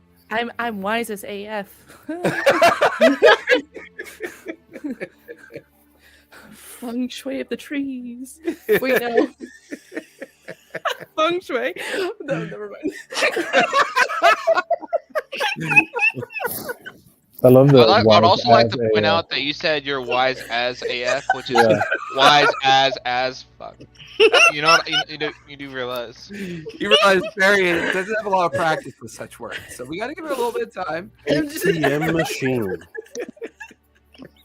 Does the evil creature just laugh itself to death? Yeah. You feel the cold tentacles of a dominating energy attempting to crawl into your head. There's these great echoes of terror and laughter and screaming in your mind, but you feel the voices and sounds of your ancestors push them out of your head as you continue to cast the effect. You're strong. You're no fool. The other one was. He should have taken my offer, and he's chosen not to. You seem equally as stubborn. Why do you continue this charade? There's nothing left at the end of this road. Just death, destruction. The world is meant to be changed by those with real power, not your false improvisations. Death comes for us all, but it's hope that makes us have a better future for those that follow. I dance on so many dead. I haven't seen the ground in millennia. I already know death takes all of you. But death is what I wield. And the best part about wielding it, I demand that you wield it for me. Give me another wisdom save, please, with advantage. Erebus is bolstering you.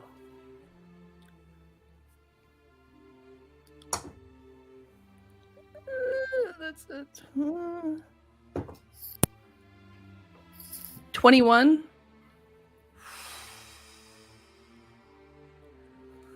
It's getting harder. It's Those who plant seeds offer shade for the future. This is what I must do to provide future and opportunity for those that follow. A safe home for one and all. You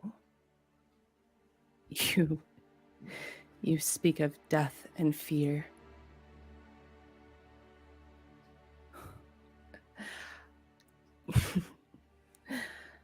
What is it like being the layman for your father?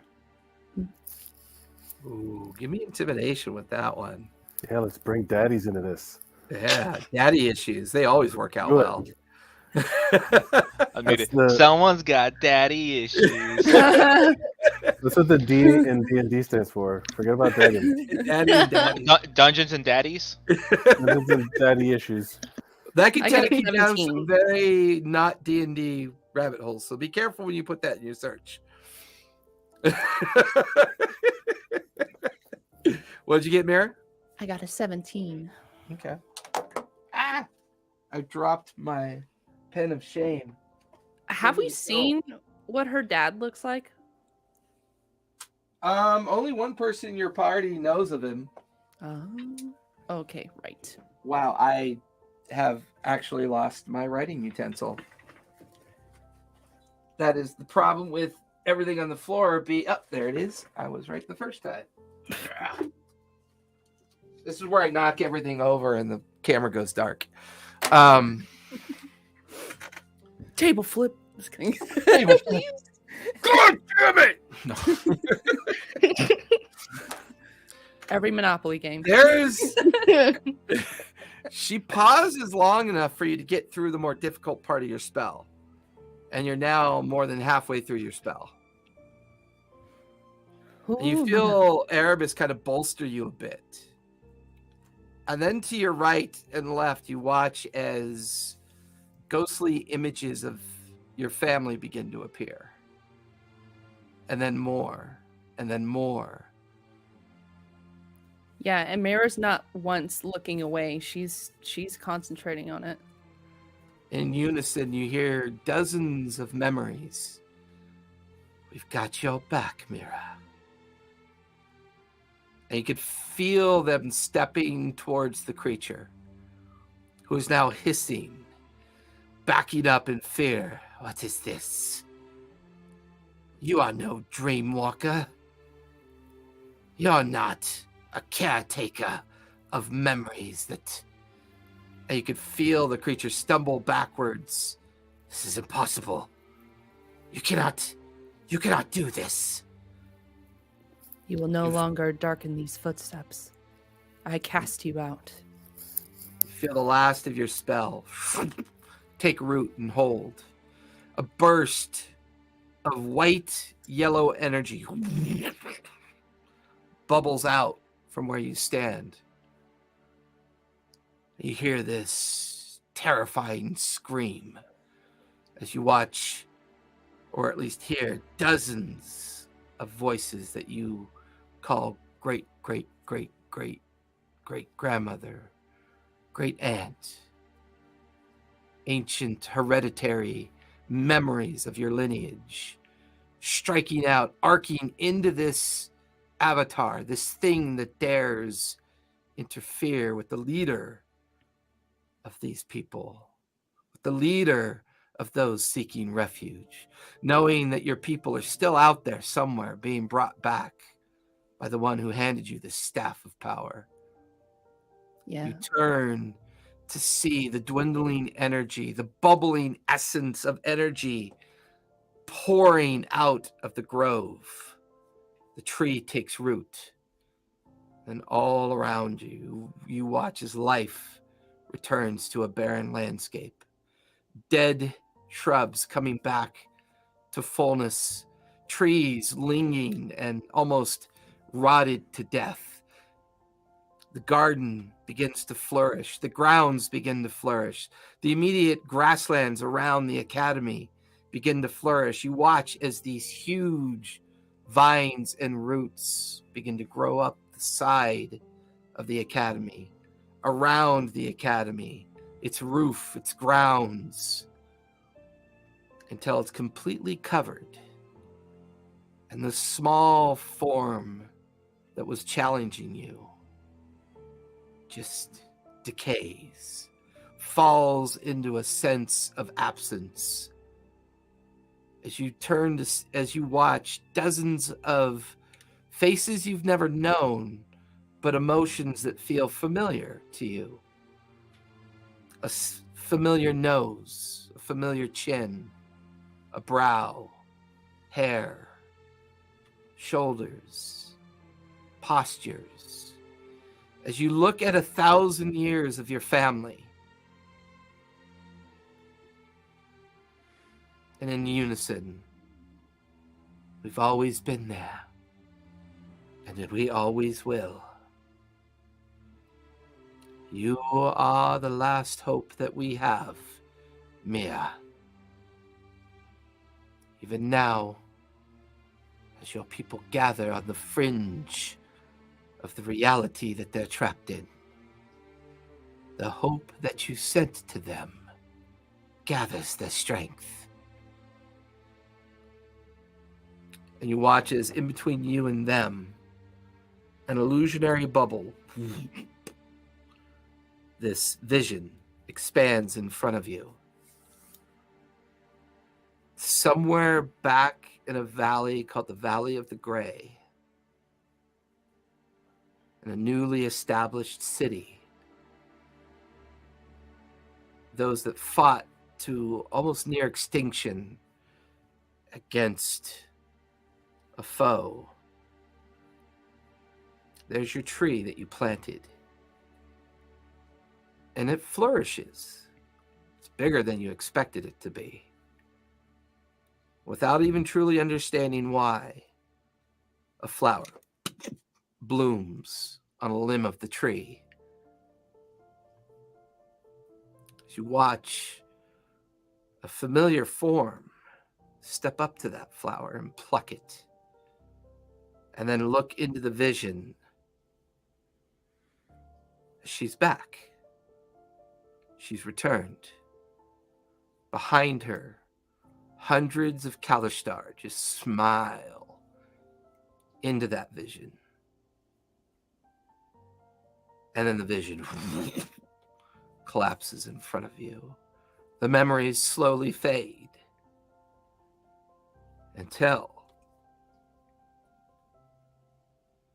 the last memory starts walking towards you.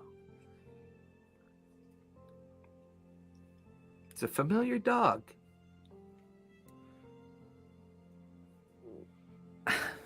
Mira's gonna run up to it as if she could hold it once again. And as your arms pass through it, unable to grip onto it, it transforms into your mother and stands there. Without really feeling corporeal form, her hand kind of pulls your chin up and stands you up in front of her. I won't let you down. This battle is not over.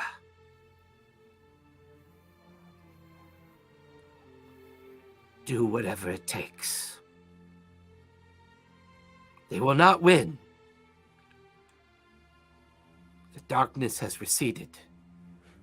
She has journeyed us back to the Grey Valley, and your story is known to us. Do not let them win.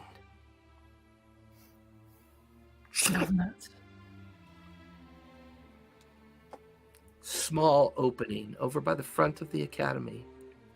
Just enough of an opening for you to step back through into the academy. as you look at the health of the grove has now enraptured the academy. And a sense of protection and a sense of a long sleep earned has been afforded you.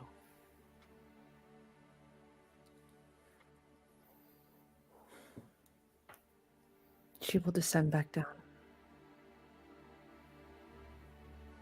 As those of you that are still awake, you watch as Mira comes back in from the outside. Her hair is streaked with white and gray and browns. What? Eyes that look older than they should be, but a visage of someone who had just seen something that went beyond the understanding of mere mortals. A glimpse. As you pass by a reflective mirror off to the side of one wall, Mira, it's that person you talked to. It's your elder self. When you dreamwalked, you look just like her now.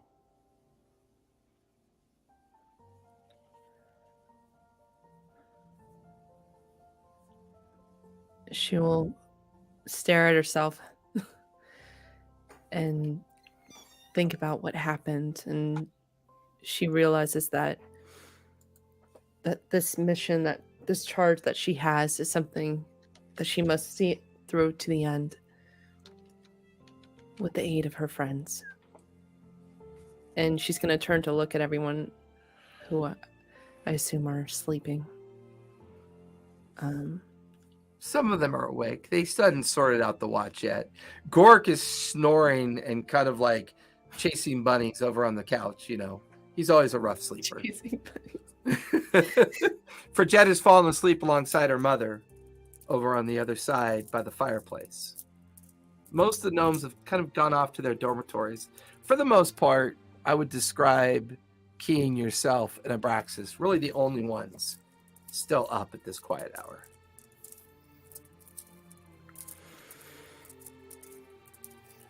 I would say Abraxas looks like he's meditating, not really sleeping. You know, he's just kind of like locked into a meditative pose. Yeah.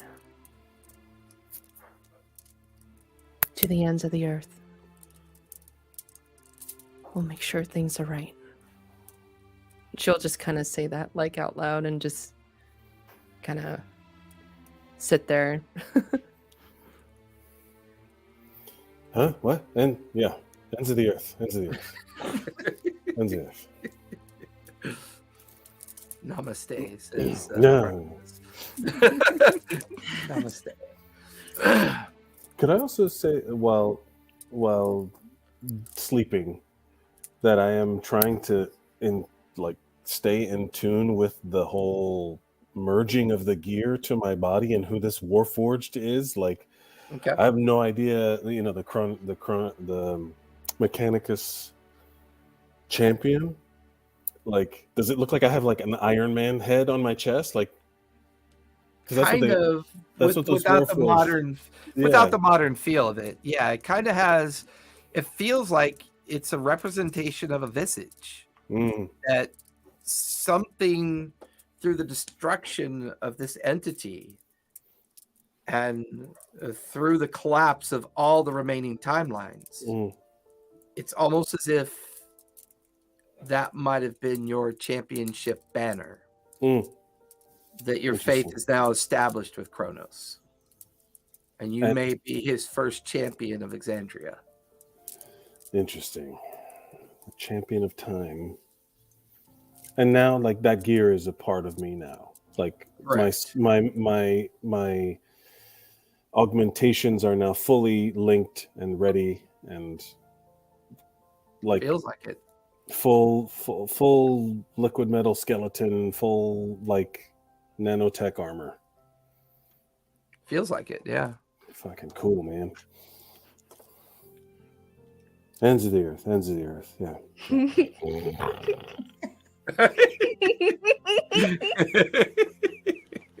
Yeah, so if that happened, I think maybe I would be the one taking the first watch, and then everyone's doing the meditation and snoring and whatnot. Okay, Do that's we fair. see the grove? Do we see this grove form around us or no? No, It's not outside. really. It's all outside covering the Oh, okay. academy. Yeah. Cool. Surprise. Yeah.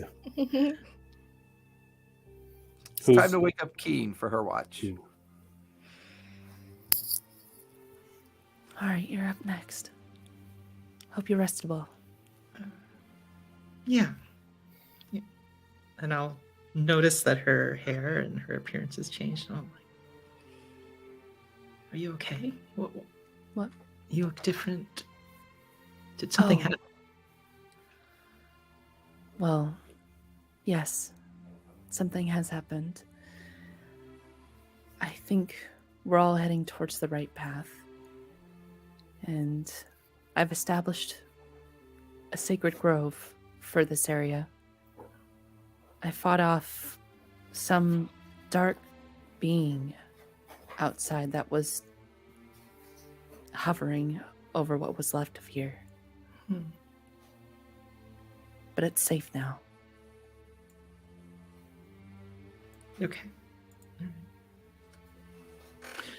Get some rest. Yeah. I'm ready. How are you doing? See me like twisting the ring unconsciously, and my fingers, I guess, bleeding. Raw. Yeah, it's just raw. Yeah, I'm fine. I'm fine.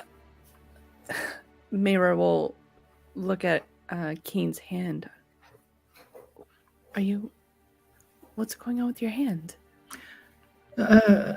It's just nervous, bad habit, like chewing your nails. I'll stop.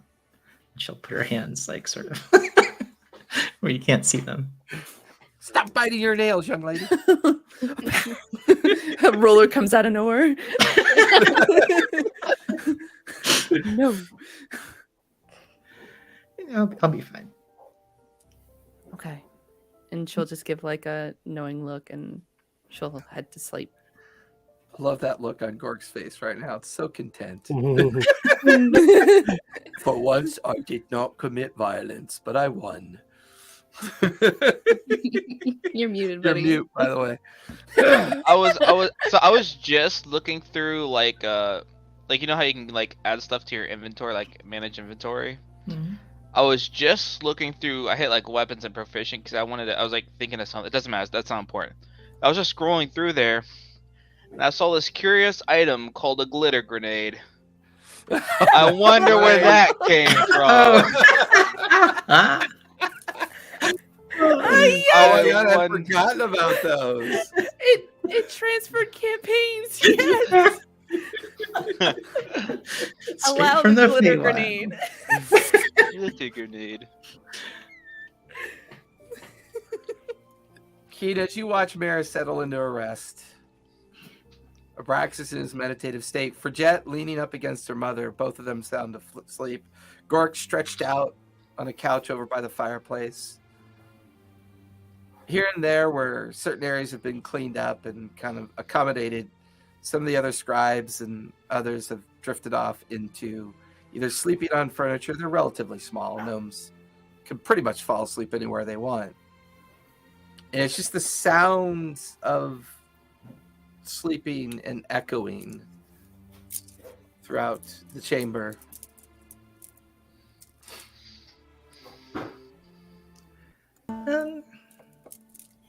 I think, I'm on watch, so I'll probably, wander around a little bit. I mean, not going too far from the main chamber, but at least doing a little bit of a patrol because it's a big space.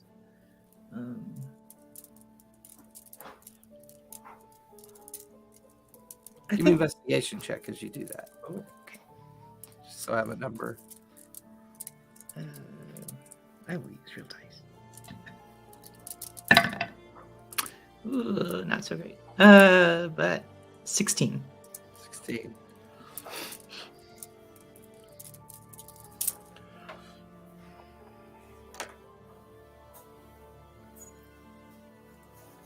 Uh-oh. Wrong one. Left to right. Left to right. I don't like being alone. You hear a voice. But you are alone. You don't see anything, just a feminine voice. Don't you remember? Can you imagine what that must have been like for that poor child in the other room? To be utterly alone when you made that decision. I have a special place for you, Keen. We're gonna build a playground just for you. You're good at it. I don't know why you run from it. Your list is long, is it not?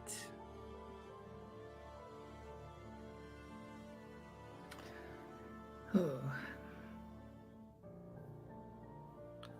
Yeah, it may be long, but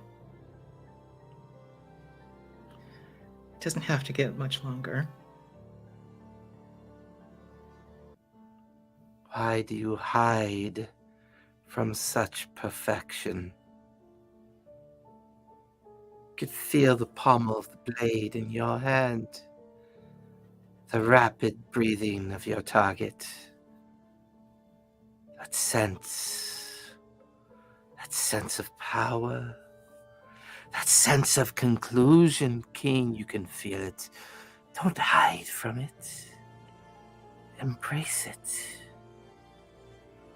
My father told me he chose you for a reason. He let you reach down and grab that book. He felt the great power in your mind, your sense of loss, your abandonment of hope. You know, you feel it. Give me a wisdom save with advantage because Mira cast the Grove. And that has also lowered the DC as well. Oh, jeez. Okay, I only got a 9. Well, that's straight fucked up, ladies and gentlemen. Without The other one was a realizing natural 1. So it's not a good roll. Not a good roll at all. as you stand there, you feel the blade in your hand. You don't even remember pulling it out. You kind of walk back over to where everyone's sleeping. You stand hovering over the sleeping forms of Frigette and her mother. Weakness in this world breeds death. Only the strong can prevent the death. Look at how weak she is. She let everybody die. She's had the truth in front of her the whole time. The great lie is that these books were never hidden. The great lie that somehow nothing could ever prevent the calamity from its conclusion. Doorways swing both ways, King. I don't blame her. I'm the one who brings death everywhere I go. You sound unsure of yourself. You sound weak. Give me another wisdom save, please. Do I still have advantage? With advantage, because, yeah, the Grove is intact. Okay. Had Mira not done that, it would just be regular. Right? Oh, this is much better. 19. One more would have been better. Oh, gosh. I don't have a lot of wisdom. Yeah. You feel your hands tremble as you stare at the blade. And the blade is now pointed back towards your sternum. Ooh. We don't tolerate the weak. We are going to remake everything. What we started over 900 years ago, we intend to finish. And no soothsayer, or measly orc, or druid, or metal toy, or this is going to get in our way. We earned this world. It belongs to us. They were the ones that fled. They were the ones that left you in death and darkness. They were the ones that abandoned their children to the doom of this world. But I can raise you. I can elevate you, King. You will never know death. You will never know pain. You will only know what you choose others to understand about our new purpose. It might be true that they are better than me.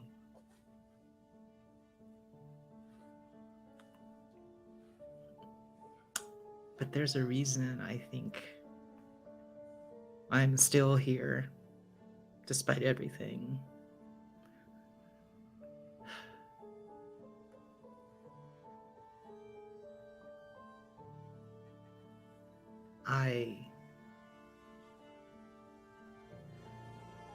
I've survived, and that makes me strong. And even if it means death is my gift, I can use it to stand against you and yours. Give me a final wisdom save with advantage, and that definitely lowered the DC.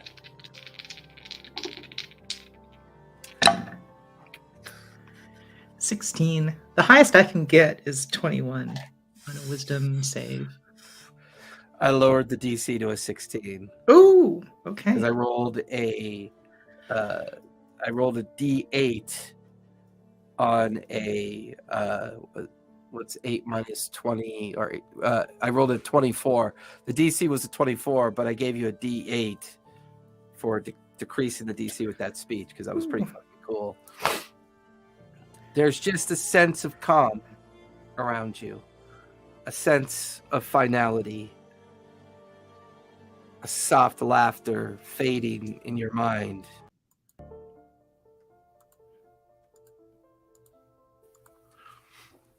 Your eyes open.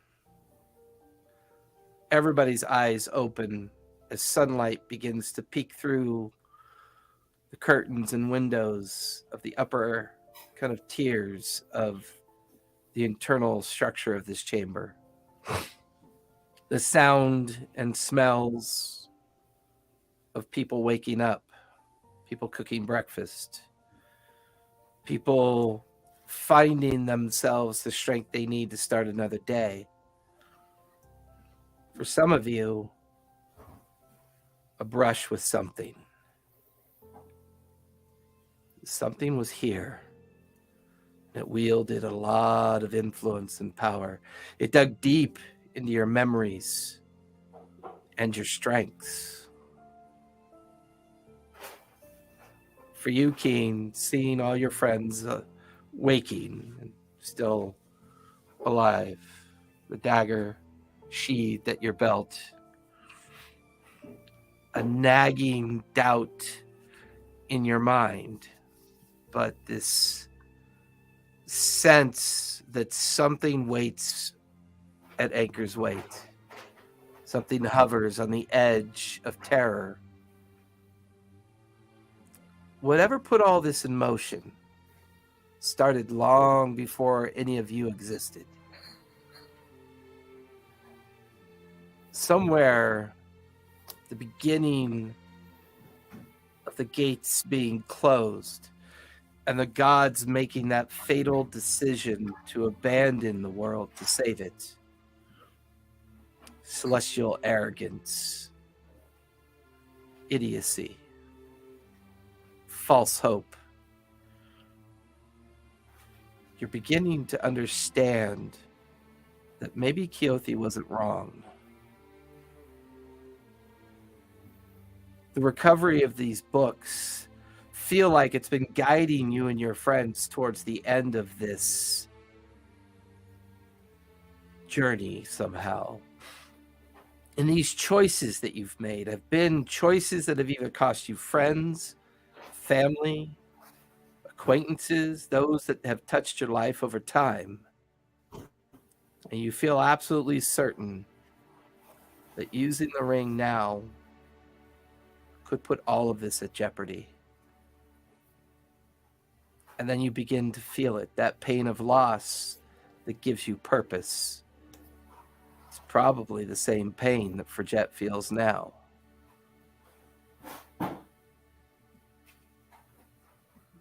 Everybody click off your long rest buttons.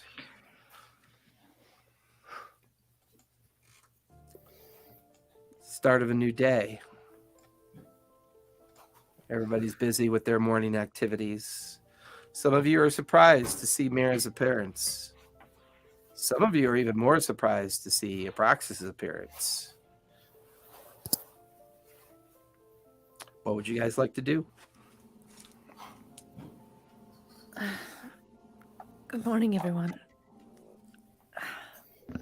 Are we ready then? Are we not going to talk about the elephant in the room? What elephant? Two of you look very, very different. Oh. I like how Mira automatically. What? Different? I just got the next guy. Like, Would you Secret know that salon. you changed? Like, did you see yourself change or no? She caught a reflection of herself in one of the mirrors in the chamber. yeah. Because that would have been a shock to her, where she's like, "What? Mm. I look what now? What happened?" Such things don't really surprise me anymore. Well, I established a sacred grove in memory of those who have fallen, and I was offered a vision. I saw my people. I saw my mother. Mm. I believe Galserine may have brought them back. She remembered the name. Mm. Of course I did! I actually had to go look back at the highlights because, you know, I've only got to remember like 250 names every week. You remembered. Sorry. Storyteller, you're messing me up. Sorry. They said they brought them back. What Yes. are they? I believe they're at the village that we established. The in one the with Greying Wildlands. the siege towers. That village. Yes. Precisely. I mean, you did plant that tree there.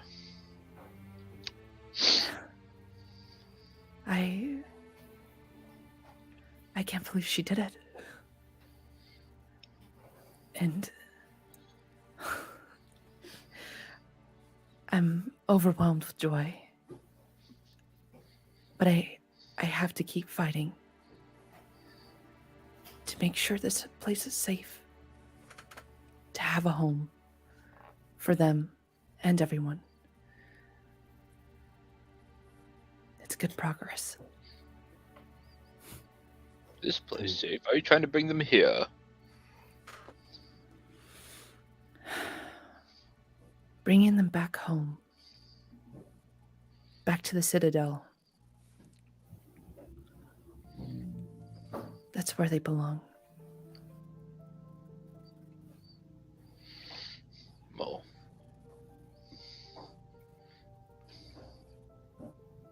Do you how feel many? different? How many are there? How many did I see, storyteller?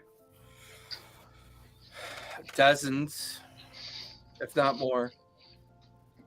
We may need a bigger boat. You don't I get believe- the sense they were brought here, that they're probably already been returned to the original beacon that you had planted in the Grey Valley. Yeah, That's what I figured. They're at the village that we were at, where we wintered. Yes, she brought them here. She saved them all. She had hope. And that hope brought everyone back.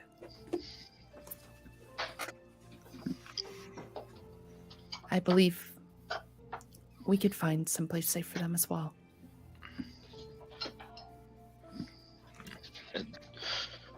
In time. Yes, Where do you want to take them? What was the name of the floating city? I forget. Was it? I think we just were referring to it as the Citadel. Mhm. Okay. The Yeah. Citadel. That is the homeland of my people. The Citadel. Yes. Oh. Wait, the one place that we've all been drawn to? Yes. That feels right. Yep. Yeah. Are we ready to go and fetch Fidget's stick? Well, what's going on with... You look kind of different too, Abraxas. Yeah, I just unlocked all my potential and fully synced up with my time god. No problem. Nothing. Just more of the same. It's not really that difference when I showed up at, plate of steel bolted into my flesh. Yeah. Yeah, we kind of breezed all past that too. I will say. All right, armor boys, let's go, chest bump. we do both have built-in. I think if you chest bump, yeah, just like it's like a loud. It's like the whole guy's boom, and you go.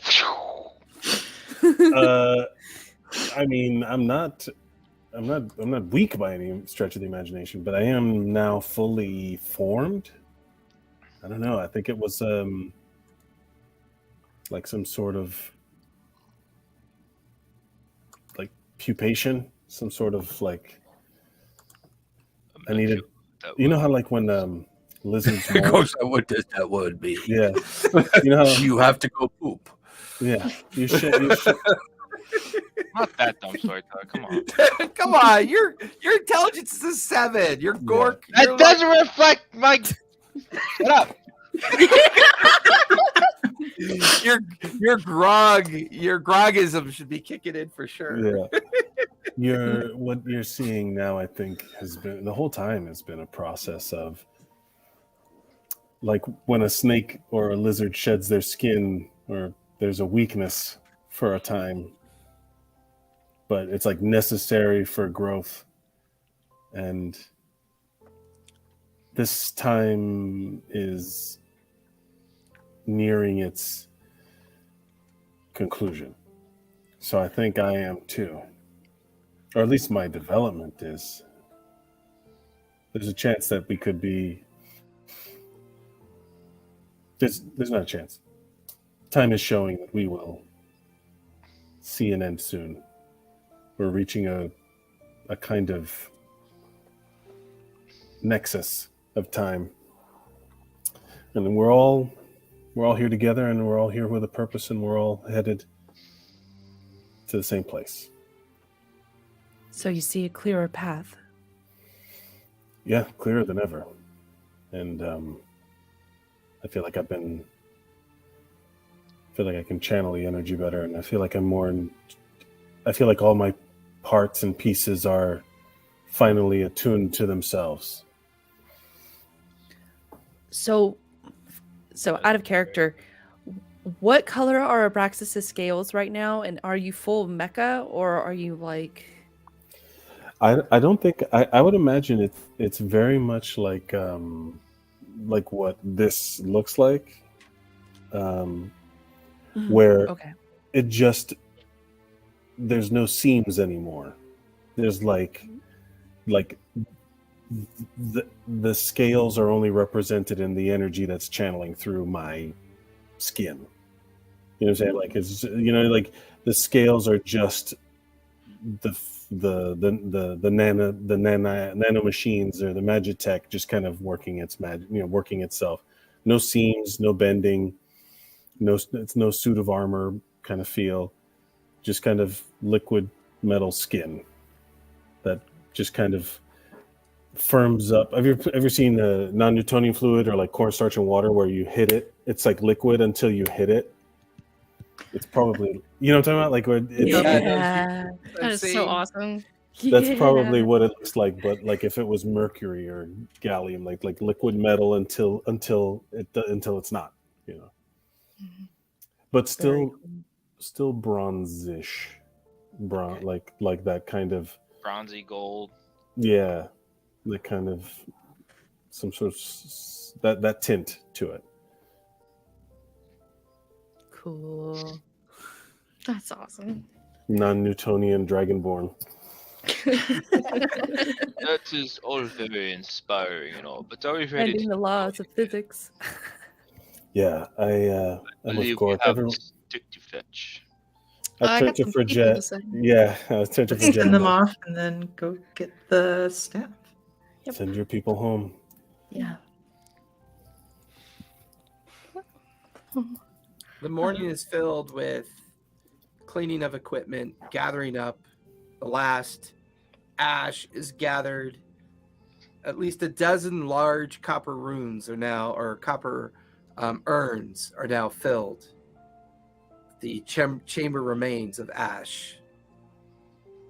Setting those on the teleportation circle, Trietha has kind of become an impromptu second as she gathers everyone on, listens to instructions carefully, and then stands in front of you for Jet. We'll see you soon.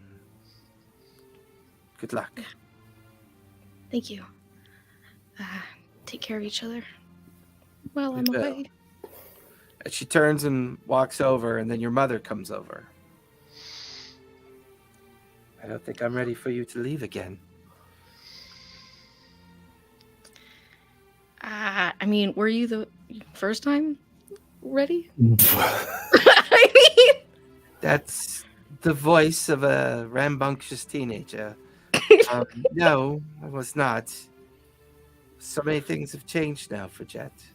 yeah. Your purpose seems so dangerous.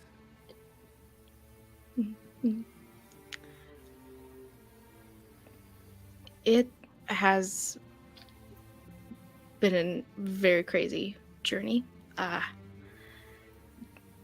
And you probably wouldn't have let me leave if you knew what I was going to be running into the first time.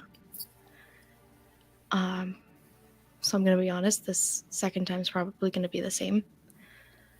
But I'm going to come back to you. I Jet, promise. if I hadn't left you leave the first time, we'd all be dead. Yep. You walk on the path of the fated. Your purpose is intended for some greatness. I don't believe the sacrifice of our family was a bad thing. I think the sacrifice of our family was necessary for your greatness to shine. And she looks over at the stairwell that leads down. That staff is everything that our people have ever been. That staff was here at the beginning, passed down from inquisitor to inquisitor for almost 1,000 years. And now you bear the mantle. That would have never have happened if you'd stayed. The sacrifice would have been for nothing. Everything lost, the world broken, and your purpose darkened and gone. There is strength in loss. We all must go through it. It burns so bright in your friends, I can see in each one of them the pain that turns them into hope. They don't have to do this, and neither do you, but yet you do. That is what it means to be the blood of the Glimmershine. This family, these people, the purpose of the Truth Seekers, all of it is revealed once you bear witness to that staff. Like every Inquisitor that it's been passed down to, the origin of our story is yours to pass to the next.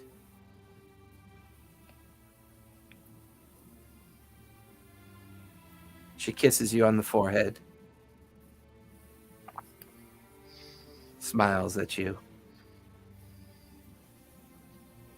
By the way, I would think staying next to the big one all the time is a good idea. She just kind of winks at you and turns. I like how both Gork and Braxton shake their head. That was great. We're all bigger than you, old man. Okay, but which one is that? They're all bigger than me. You get the feeling it's a play on words. She just kind of laughs and smiles. She stands up on the circle. Everyone is gathered there, holding bundles. The urns in the center. They're all holding backpacks, bundles, crates of books that fill up the gaps in the space that can make it. They all smile at you. The gem is in your hand.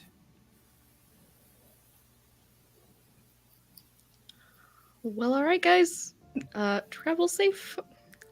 See you when I see you. We'll drop it on the ground and crush it. Shatters.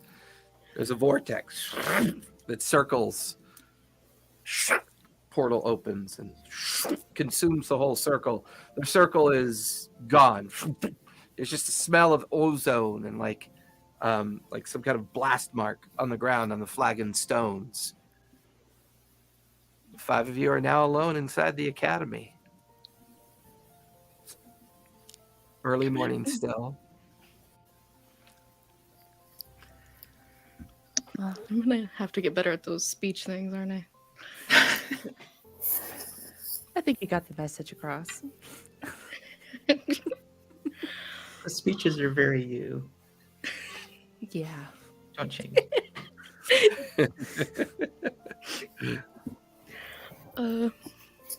Well, Shall we? Let's go. since Get in. nobody's been in this place yet, I will lead the way. Hey, you don't know nothing. That was a That meta is stare if I've ever clueless. seen a meta stare. Her eyelashes even fluttered.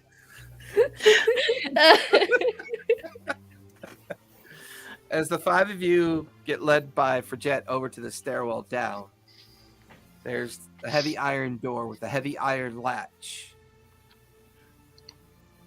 Some fresh scrapings on it.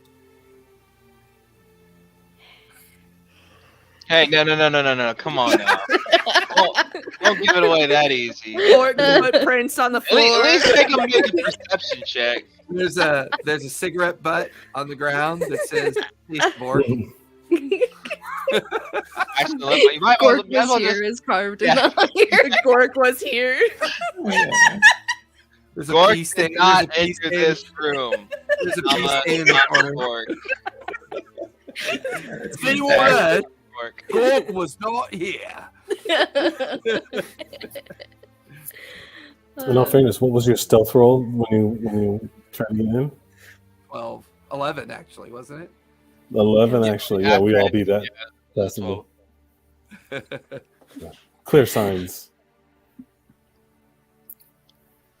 The latch is firmly in place, the door held in place. No sign of any disturbance. Can one of you tough ones lift it, please? I doubt I can lift it. Yeah, I'll go open it. Thank you. and easily. Wow, you look so familiar at how you handle. How did you open that door so easily? I mean, it's a simple latch. It's a latch. Yeah. But it's simple latch, Praxis. What are you employing? The door swings inward into an empty room, save for a piece of cabinetry at the back end and an empty podium to the right of it.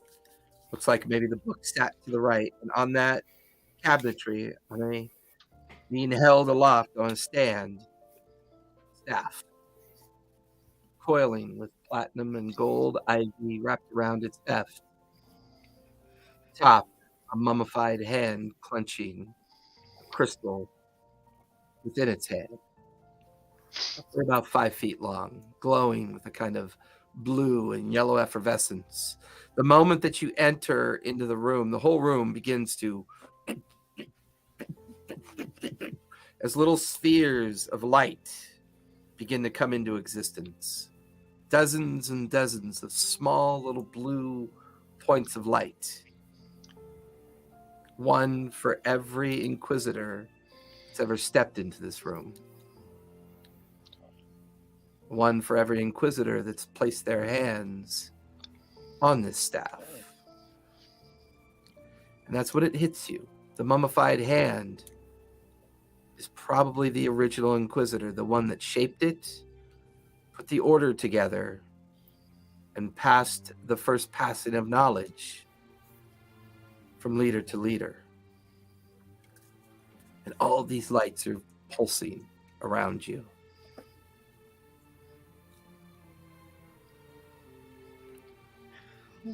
Well, I will walk up to it. Igor, can you lift me up? I assume this place is full of halflings, so it'd be halfling sized. Or gnomes and halflings, that's fair. They all kind of run together when they're that little, 2 feet Oh, tall. little runty little things look all the same from the top. You guys watch as Jack gets a little closer to the cabinet. And We memorized the names of goblins by the way the top of their head looks. We don't even see their face. you're horrible, Gork. Come on, what do you expect? Oh, man. We had You stand in Baldy, front of the cabinet and you can just Baldy, and feel the energy pouring off of it. Sorry, say that one more time. You stand in front of the cabinet, you just feel the energy pouring off of it. Well, that was a little... Points of light and tendrils of light connect to all the different spheres floating around. They all begin to get pulled into the staff. You watch as the fingers twitch and move and tighten around the stone. Your hands just hovering nearby. Your hands are about to grab it. Well, pick it up. Reach out, and the moment your hand grabs around the heft, it's as if you're the first one standing there.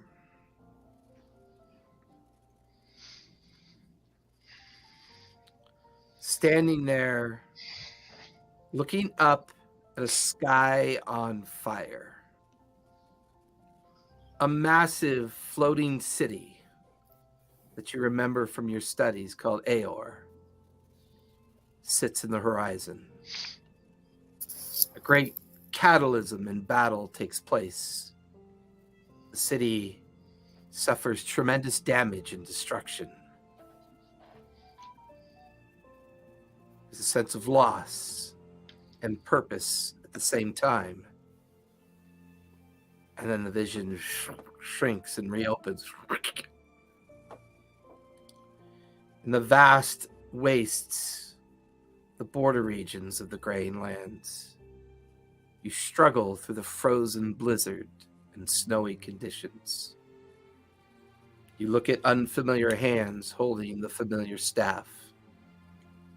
A sense of cold fear and anger beginning to swell up inside of your chest. Sense of failure. The world is burning. The calamity is here. Magic fades. The world will never be the same again.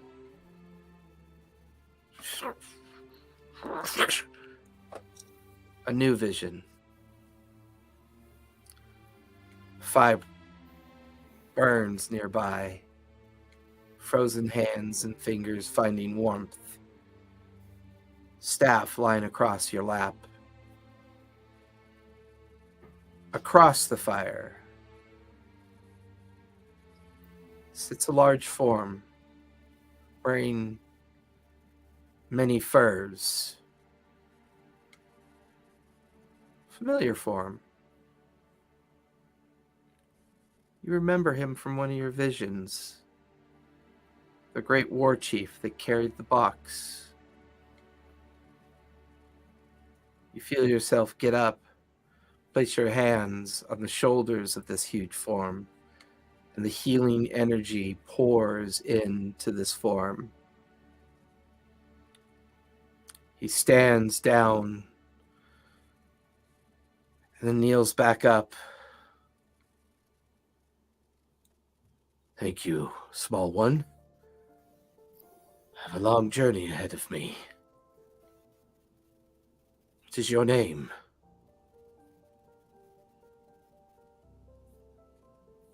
Merquin. I'm looking for something. I just don't know what it is. The huge wolf chieftain of Butcher Block comes down into Merquin's face. You'll find it. You have strength, little one. Follow your nose. It's bound to lead you somewhere. And he places like this heavy fur across Merquin's shoulders.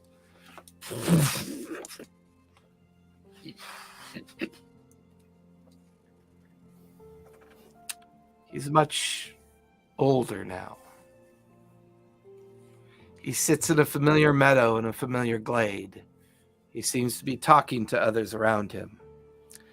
Over there is where we'll build it. We cannot let the undoing of the world stop us from moving forward. There we will build it. There we will gather, and we will hold the truth of this world and pour it into a magical device that will keep it alive forever so that those will not repeat what has happened here.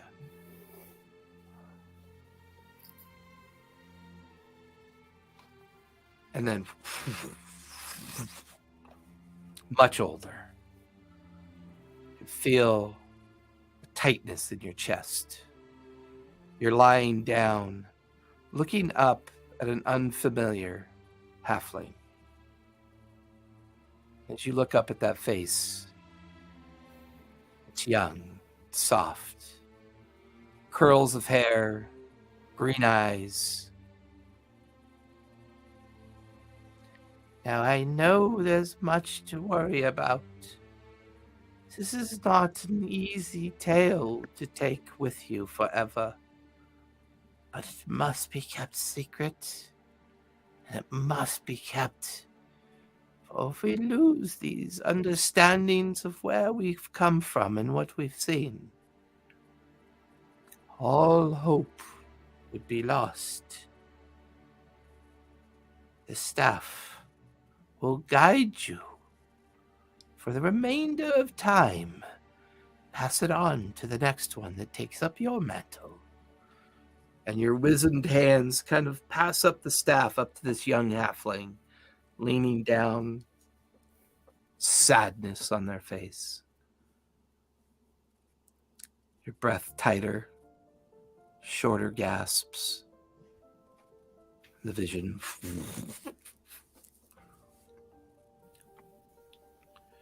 Generations pass in front of you, again and again until you relive every generational passing of 1,000 years worth of memories. And you're inside Archimedes' eyes as he hands you the staff. It's at that moment the staff attunes to you, blends in with your existence and what you are. And then you feel it. The revelation of every lie and every truth ever told for 1,000 years. The mythology of a world led to the brink of near destruction. The sundering of the Titans, the imprisonment of the betrayer gods, the weeping of the gods and goddesses as they closed the great celestial gate, and tears fell upon Exandria. And you follow one of those tears in your mind. Hits the ground.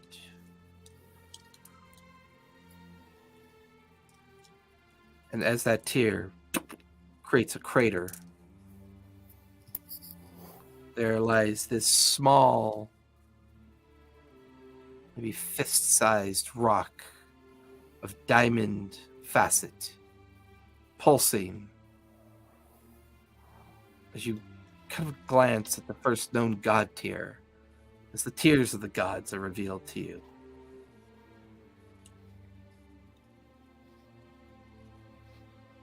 They didn't want to leave. They were certain leaving would protect their children. The truth of the 9 seals of the betrayer gods and its lie. The books were harbingers of failure. Writings taken on by those that didn't understand the complexity of what they were doing.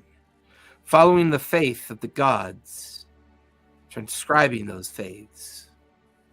These books were meant to seal any way of getting to the betrayer gods, forever locking them away. After the betrayal and the age of Arcanum, and then the calamity and the rising of the betrayer gods once more, and their eventual casting down into their prisons yet again, at the cost of the destruction of the veil. Everything.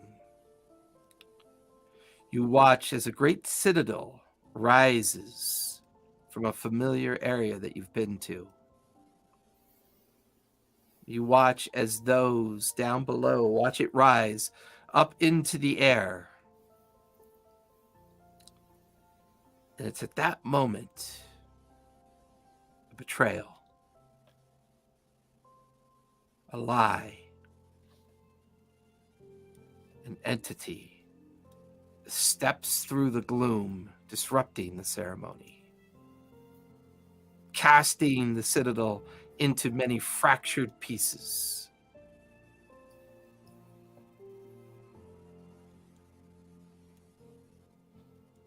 A dwarven laugh, a great hammer, and a helmet that looks all too familiar.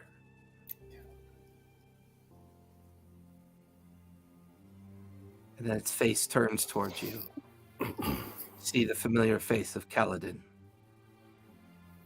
All too easy. They will be mine. They will be mine. You feel yourself attuned to the staff. All of the known betrayals and purposes of everything revealed to you. You now know that once the 9 books are placed in the hands of the statue, and the wearer of the helmet will take control over the citadel. And the wearer of the helmet will have access to the unending planes of existence. The intent of the ceremony was to send these books in perpetual shifting through both space, planar existence, forever keeping them hidden from those that might use them to try to bring back the betrayer gods. But out there somewhere, an individual walks, plots, manipulates, plans for another attempt at destruction. You can hear that familiar dwarven laugh in the background as you just feel the weight of the staff in your hand. You feel the weight of the truth, the lies of everything that have brought you to this point.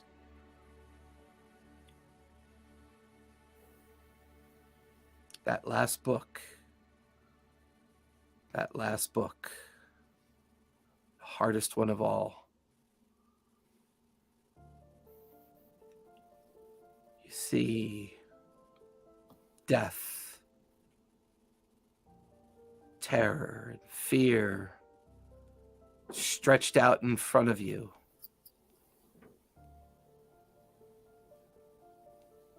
Your eyes glaze over for a moment. So you are now in possession of the Truth Seeker staff. Now, it does require an attunement slot. So do you have one that's available? I Not, should. you definitely want to do some shifting.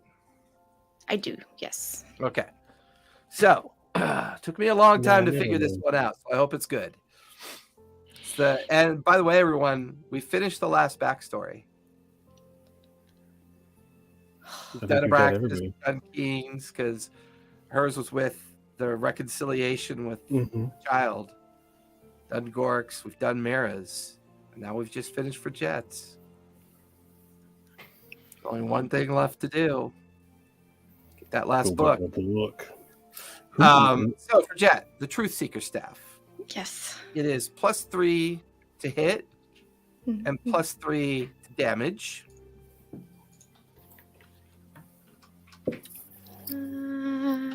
Okay.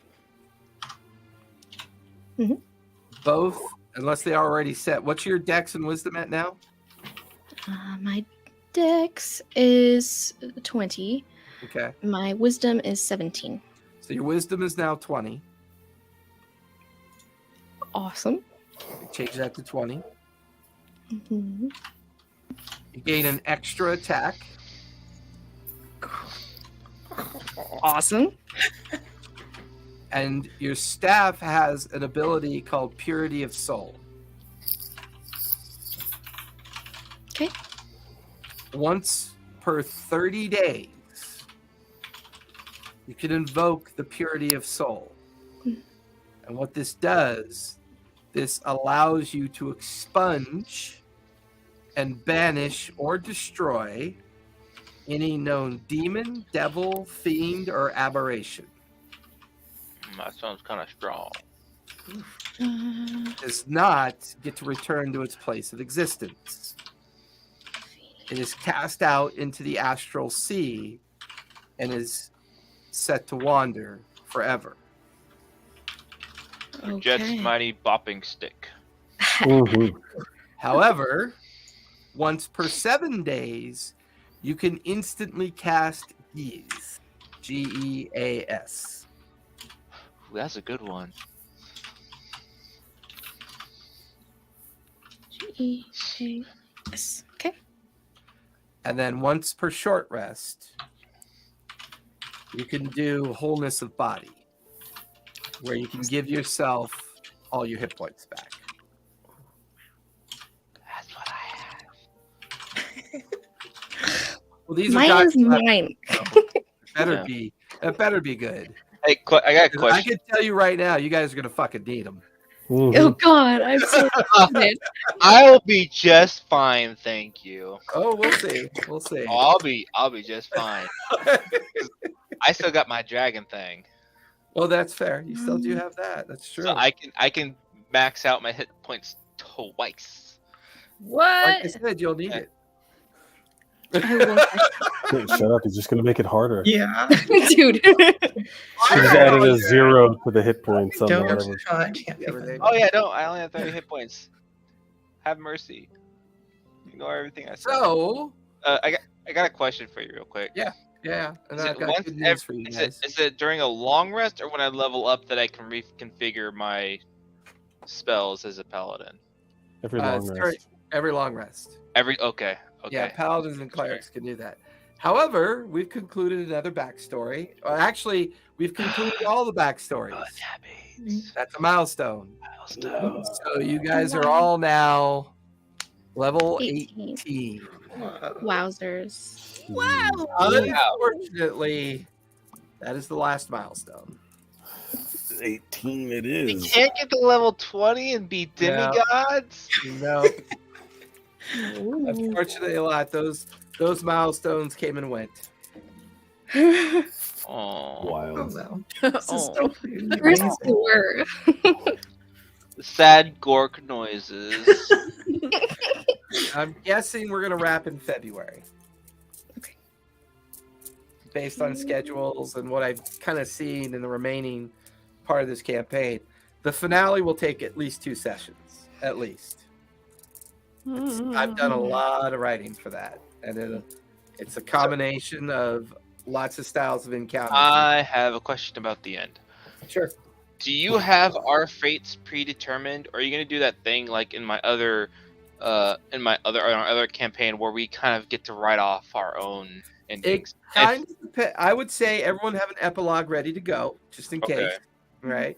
Because that took me by surprise, and I feel like I could do something. I've kind of been preparing for that with Gork. So That was a learning opportunity, my friend. yes, it was. Yeah, plan on an epilogue. Also plan on a post-mortem epilogue. Oh. Ooh, a good ending, bad ending situation. Oh. Yes. Not necessarily bad ending, but maybe more in the line of sacrificing Mm-hmm. the greater good. Yeah. You know what I mean? Like something like that. So keep that in mind. There are 4 endings that I've written. 4. The choices you make between now and Anchor's Weight are going to impact that, obviously, and which ending that we that we go with. So try to keep it as open as I can, because that to me is the best part about this game. Mm-hmm. Best part I'm about this excited, y'all. game. How are we looking for next weekend? As Yes. far as I know. As long as there are no complications with your computer. I can't wait to have. Stop that! I fixed it. Did That you horse though? is dead. I know. Did Well, I'm gonna beat it. you use I'm enough just saying. paste? Did you use enough thermal paste? Did you check your pin counts? Did you make sure everything was clean? You said so, but I think you're lying. I gotta get you and your wife out here, Mike. Oh you guys yeah, have for to sure. come see the studio. I've been printing like crazy. Oh man. I've been printing like crazy. It's so much fun. Yeah, I I'm trying to exist get on the West Coast now, so you guys gotta. I need Mirror's restaurant actually pretty recommendations. close. I think think Mirror, so, yeah. you're north of Culver City, right? South. Are you south? Are you Burbank? Where are Yes. you? Pasadena area. That's right. Oh, that's Pasadena. Yeah. Should That's we just northeast like of CulverIty. should we Yeah, just I do don't know. where we come all go hang Kind out? of, I think. We should totally do a whole Yes. IRL. Because Yeah. I was supposed to go to Europe and all my PTO is supposed to be used for that. My passport never came in, even though I got Oh, no. expired. Fuck them. Anyways, Yeah. Oh my god. yeah. But we should totally hang out. Yeah, we should figure it totally Get down go hang. to LA, not too hard. Well, I wasn't too that far from Alright. you when I went up to Vancouver, Keen. I was in Vancouver and Portland for the holiday break. That's where me and Calista went, was to visit her father. Cool. So yeah, Well- we just couldn't well- go anywhere because we drive a California car and not a car that could tolerate ice on the road. That for the 3 of the 6 days we were there, which that was interesting. In-person finale. Let's do it. Oh, That's a little tight for our Texas. For Jet, where are you at? Seattle area. Yeah. Oh, I would have been close to you too. I Yeah. remember seeing the freeway sign in Seattle. I used to live up in Everett. Oh, I know Everett, Washington. I know where that's at. It's all right. It rains. It is what it is. Not All right, great, everyone. not Thank you bad. so much for coming It'll be out what and it hanging be. out with us as we are gradually winding down this 2-year event, folks. Oh Almost my. 2 years. Amazing. Well, Yeah. almost 2 years. I mean, it's been 1 year. If It's you- in well, the second year. If you Eh, count One breaks and and everything that we've been doing, I mean, We're we've playing a been while playing now. for a solid year and a half. But I would say we've been playing almost 2 years now, so it's been a journey. So thanks everyone for coming out. You guys do not need to stay. You can go ahead and head on out. Everyone else, thank you so much.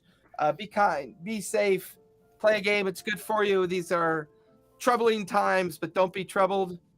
Have fun instead. So good night, everyone. Good night, you guys. Be Bye. safe. I'll see you See next that week. dope outro. The outro. Yes, Oh, yes, yes, yes, yes. that's Yeah. dope. I was so happy.